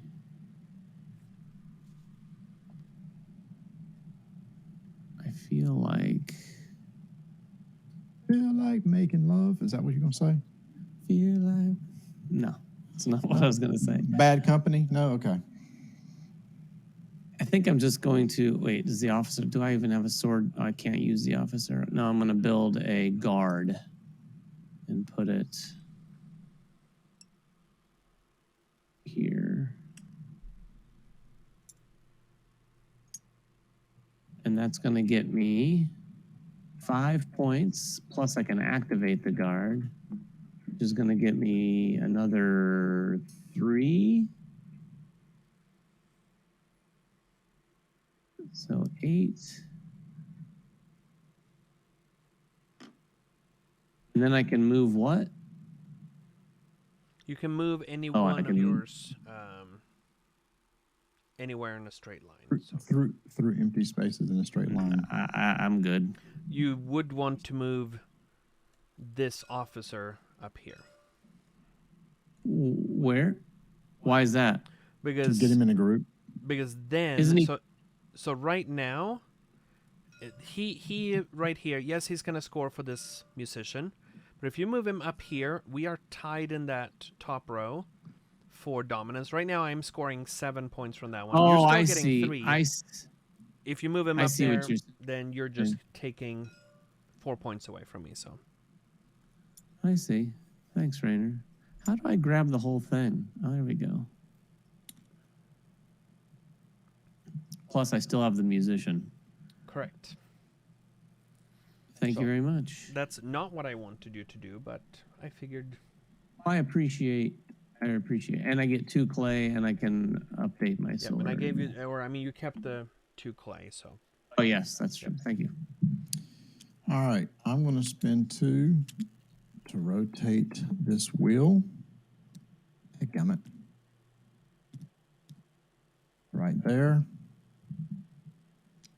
Like this. I drop it right here like it's hot. Ooh. Oh boy. Then I'm gonna Oh boy. spend one right there. My other one to the supply. Base. I'm gonna put it right here. I'm gonna build one of these. And I'm gonna activate him. So that's give gonna you be worth 4. plus number 5, 3, 6, so 7. Yep.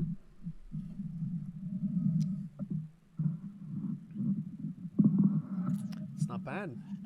And I grab the first player token because I'm sure I'm going to tie with somebody. And I can't do the final thing, so that's it. I don't really like what you just did there. My options are I can get 3 clay, basically, or 3 coin. Let me see, what am I at?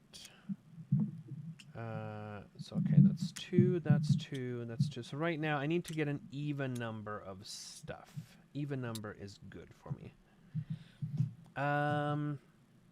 Yes, because I'm getting a coin from over here. Is it for every... You add up all the tiles and coins together or separately? You add them up together. Okay. So I need to get an odd number of stuff. Which this right here, that would give me that.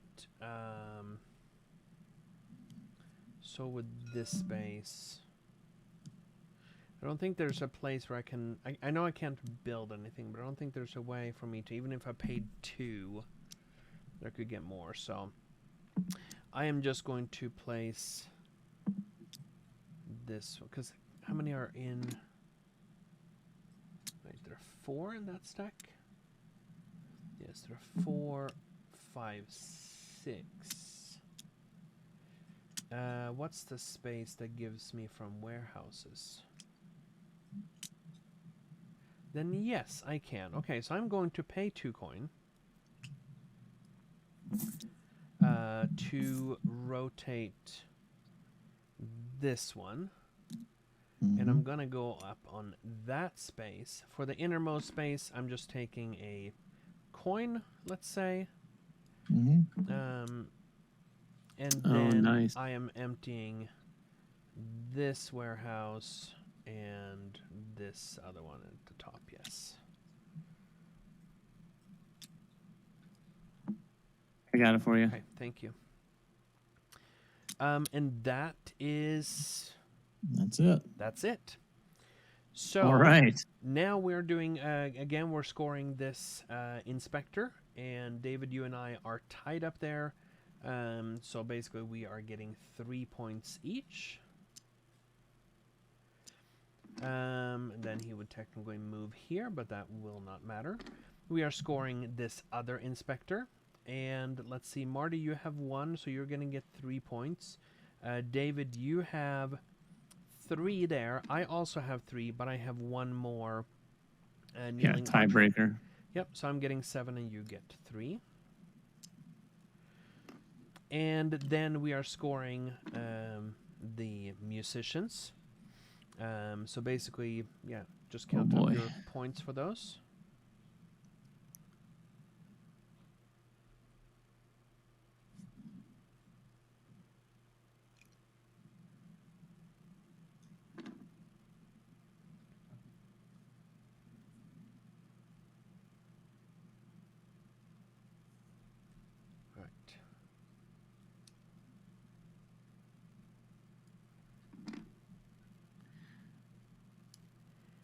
And then... Hey, Rainer, really quick. Yep. You just double check me on this again. I got 21 points from musicians. So here, from this top one, you're getting 3. And then if we go down 4, 5, 6, 7. And then from this one here, you're getting 8, 9, 10, 11, 12. This one, 13, 14, 15, 16, 17, 18, 19, 20, 21. Yes, okay, 21 points. Thank you. That's a really good score from musicians. All right, we are scoring that central column, and I win on a tiebreaker there. So I will get the 13 points, and both of you get 6.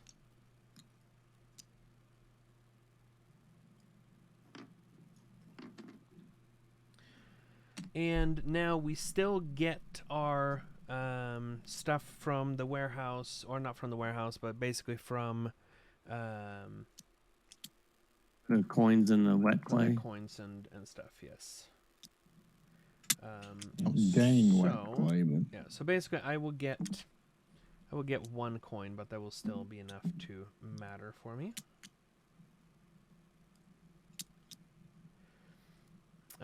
So now we are going to go to end game scoring. So the first thing that we are going to score is we're going to resolve the footman.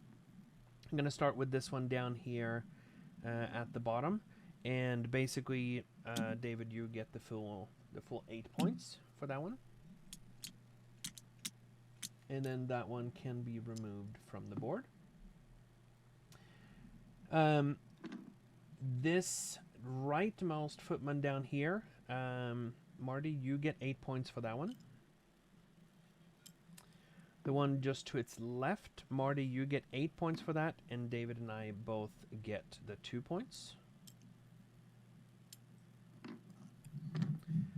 And then we have the footman here at the top. I get the 8 points, and both of you get 2 points for that.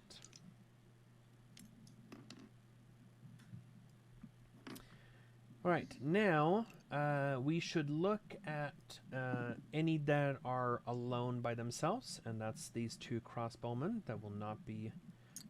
Nope, not that. In fact, I'll grab the horse. It's easier for you to get around to those 2 And crossbowmen. then just remove them from the board? They're just removed from the board, yes.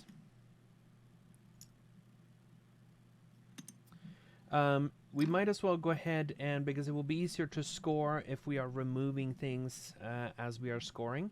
By the way, we can also take these musicians off because they are not needed anymore. We should go ahead and score the points that we get for the kneeling archers.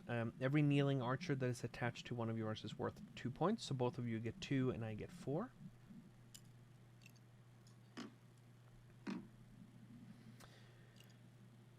Right, so let's start with this group of the crossbowmen here at the bottom. So basically, Marty, you're going to get 7 points, 1 point for each of them, and 5 points for the dominance. Okay.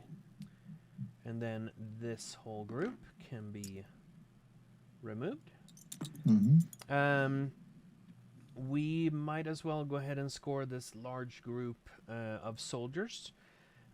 Marty, you have 3 in that group. Actually, what happened to this one? Should also be removed. Yes. Yeah. Was he a lonely one? Yep. So Marty, you have 3 soldiers in that group. I have 4 of them, and David, you have 3. Each of our soldiers. Actually, did I say they had? Well, both of you have 3. I have 4. Wait, these 2 of Marty's are connected to this They're group? connected through this kneeling Through archer. this. Oh, okay. So basically, all of those are worth 3 points each. That's 9 points for each of you and 12 for me. 9 points. And then I will score the dominance for that group. I will get 5 points, and each of you will get 2.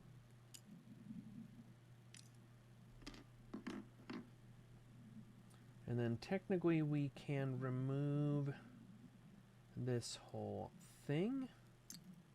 Oops, I thought that one got... So dominance is always 5 for the first player, and everyone else involved gets 2? Everyone that has presence gets 2, that is correct. Okay. So we can remove these, as well as those kneeling archers, and this whole group of people. All right. We also have this archer up here that is not worth anything. We can do my small group of crossbowmen. I'm going to get 7 points for that, 1 point for each of them, and 5 for dominance. Oops. And now we have 2 groups left to score. And for these officers, they're basically 2 points each. So, David, you're going to get 6 plus dominance for 11. And I get 4 points plus 2. So that's 6. And then this last group of the guards, those are all worth 3 points. So I will get 3 plus 2 for presence.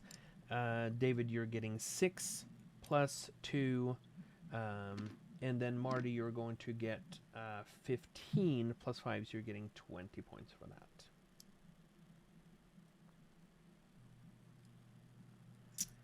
I didn't get lapped. That is all of those. And now we're scoring for every... Oh. Someone just picked up my score disc with all that stuff. Oh. You had like 3. Do you know... Do you know where it was at? Sorry. It must have been on this edge over here. Yes, somewhere. It was way ahead of everybody else. Yeah, that's fine. It was that. I can go back and look if you would like me to. No, that's okay. Oh, we could scroll back the video, couldn't we? And then, yeah, sorry about that I grabbed yours. Now we get 1 point for every set of 2 of things that we have. Okay. So I'm going to get 7 more. Oh, for every set of 2? Yep. I get 4 more points. I get 9 more.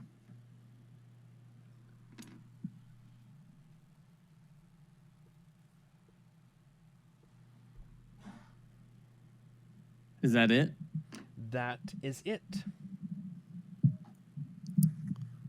All right. I don't know if I have more or less, but I'm over here on this side of the board anyway.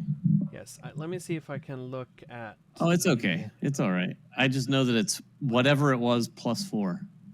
Yes. Yes. I can look and see here in this video. That's. What right. do you say we reset and do it again? Right. So basically, I'll be able to check this once. Don't worry about it. Once we're done. Yeah, with, don't worry about it. Because there's nothing here. Oh wait, there's rewind time. Oh my gosh. Whoa. Things are flying all over the screen. Okay, I don't know where that. Okay, so let's see. Where? Okay, so you were on the 30. Let me see, 34 is what that is, and. Well, no, that's where I put it back. Okay, so, and it was 34. 34 is where you were at. So. Oh wow. Okay, now I'm back to.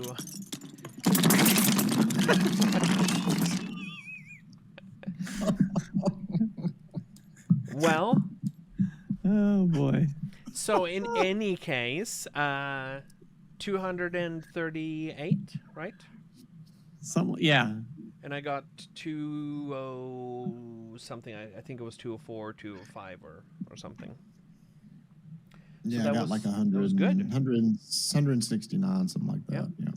Yeah, Marty, you scored a lot more points in the end, I think, than I did. Oh, by the way, we can rewind to a non-flip. Wow! Look at there. Wow, we're learning. I just love the pieces just they just bounce all chaotically over. Flying everywhere. Yeah. But yeah, so that's basically the game. Thank you very much for the teach, Rainer. I really appreciate learning this one. I mean, I liked last night too, but I got to tell you, this one takes it for me. And it's not just because I did well. It just felt fun. It was so satisfying. That's awesome. Yeah, the rotating wheel with the worker placement, that's really cool.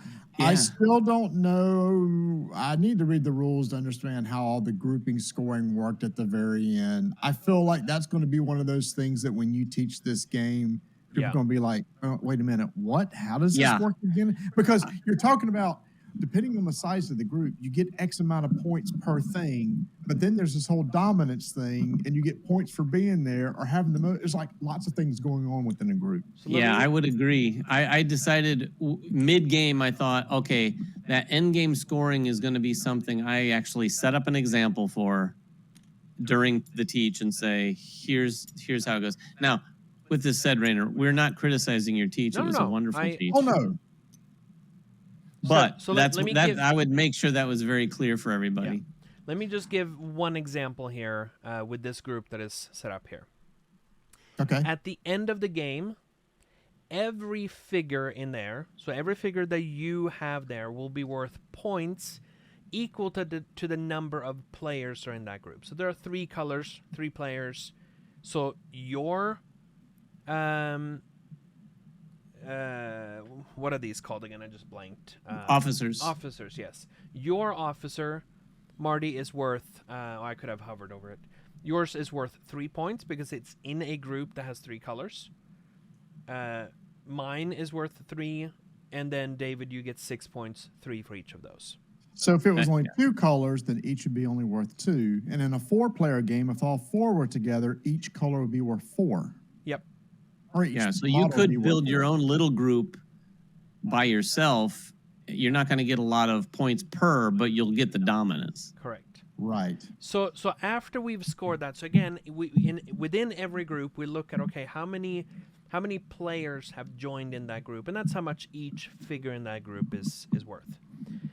But then you're saying, okay, now we're going to do dominance, and dominance is a flat 5 points or 2 points for the entire group, regardless of the size.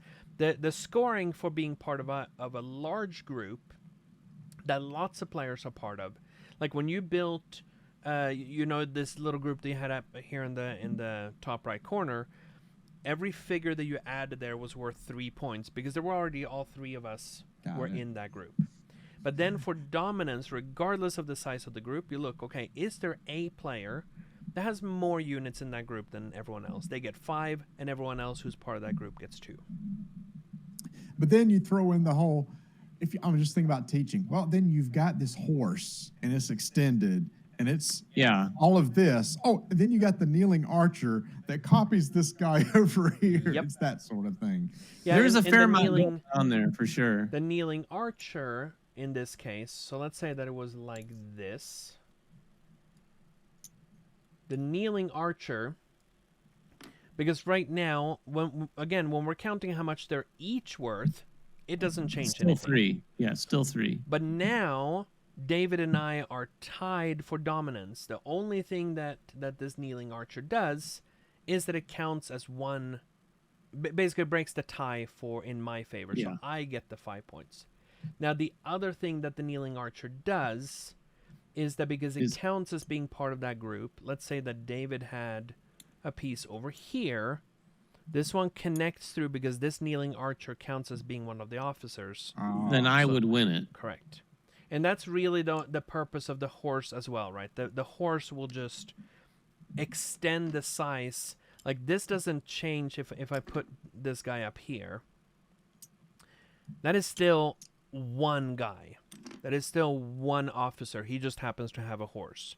But because of the horse, he's a size 3. Yeah, that's it. So anybody could connect to the horse and be connected to the group through the horse. Yep. Like this. Oh, yeah, okay, yep. Correct. Yeah. So I mean, it certainly it certainly It- adds to the complexity of things. And I think you're right that you need to set up an example, and even if you do the first time that you're playing it and scoring it, it's still difficult to. Yeah, it is. This is definitely one of those you play once and you go, oh, okay, play again. Now I kind of see what I need to shoot for in the end. Right.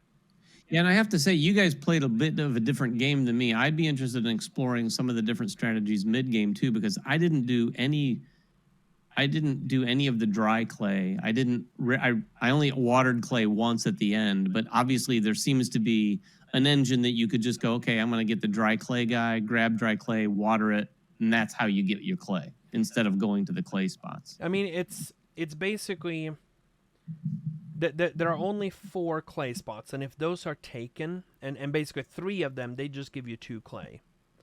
So if you're even if you're going to the 4 and one other one, you get 6 clay in 2 actions. Yeah. Whereas every time that I activated the other guy, I got at least 5 or 6 clay, if not more. And it's still just 2 actions, right? But it gives me more options. I can either just go and grab the wet clay, or I can go and grab the dry clay and wet it. It gives me more accessibility to the clay that way. Yeah. Just out of curiosity, in the final production of the game, how I guess those wheels are going to stack on top of each other so that they're easy to rotate one under another? Yep. Okay. Well, they will come with a Q and an E button, so that way you can push them and rotate them. Will it be permanently affixed to the board, or whenever you set up the board, you stack them on top of each other? So they will have one of those plastic pins that goes through it. So that part of the wheel will fold on the outside of the board. Got it. Understand. Cool. So Nice. Well, your weekend is done, my friend. Nice job. it is. Yeah, congrats on the con. Glad we could be a part of it. Thank you. Yeah. I'm really grateful that you were. I mean, it's always great to talk to you guys and such, but it's also great to just having a chance to play games together is also nice. So I'm glad that we were able to do this, and it was really great to have you on. I like the fun banter that we had as well as part of this. So It's what we come for. come for the game, stay for the fun banter. Yeah. I was going to say, I wasn't sure who I was being paired with tonight when David reached out to me and said, you're doing this. And I went, oh, sweet. So that'd be fun because I knew he and I like to pick back and forth. So Yeah. we would have a good time. We brought the beard power. Rainer, you've got a little. Is that just this weekend scruff growing there? No, it's basically I let it grow until either I or my wife get tired of it, and then I trim it off, and then it will grow again until, yeah. So, but yeah, this was a lot of fun, and thank you to the people that were hanging out in chat as well. Not just now during this game, but during the weekend. Such thank you to everyone that has been part of this in any way, whether you have played demos on Discord or whether you've been part of watching any of our previous content and such. You can still watch it on Twitch in the video archive there. We will cut these up and basically put them on our YouTube channel as well once we get some rest from this. Thank you again, David and Marty. Thank you to all of you that have been here. Really appreciate it.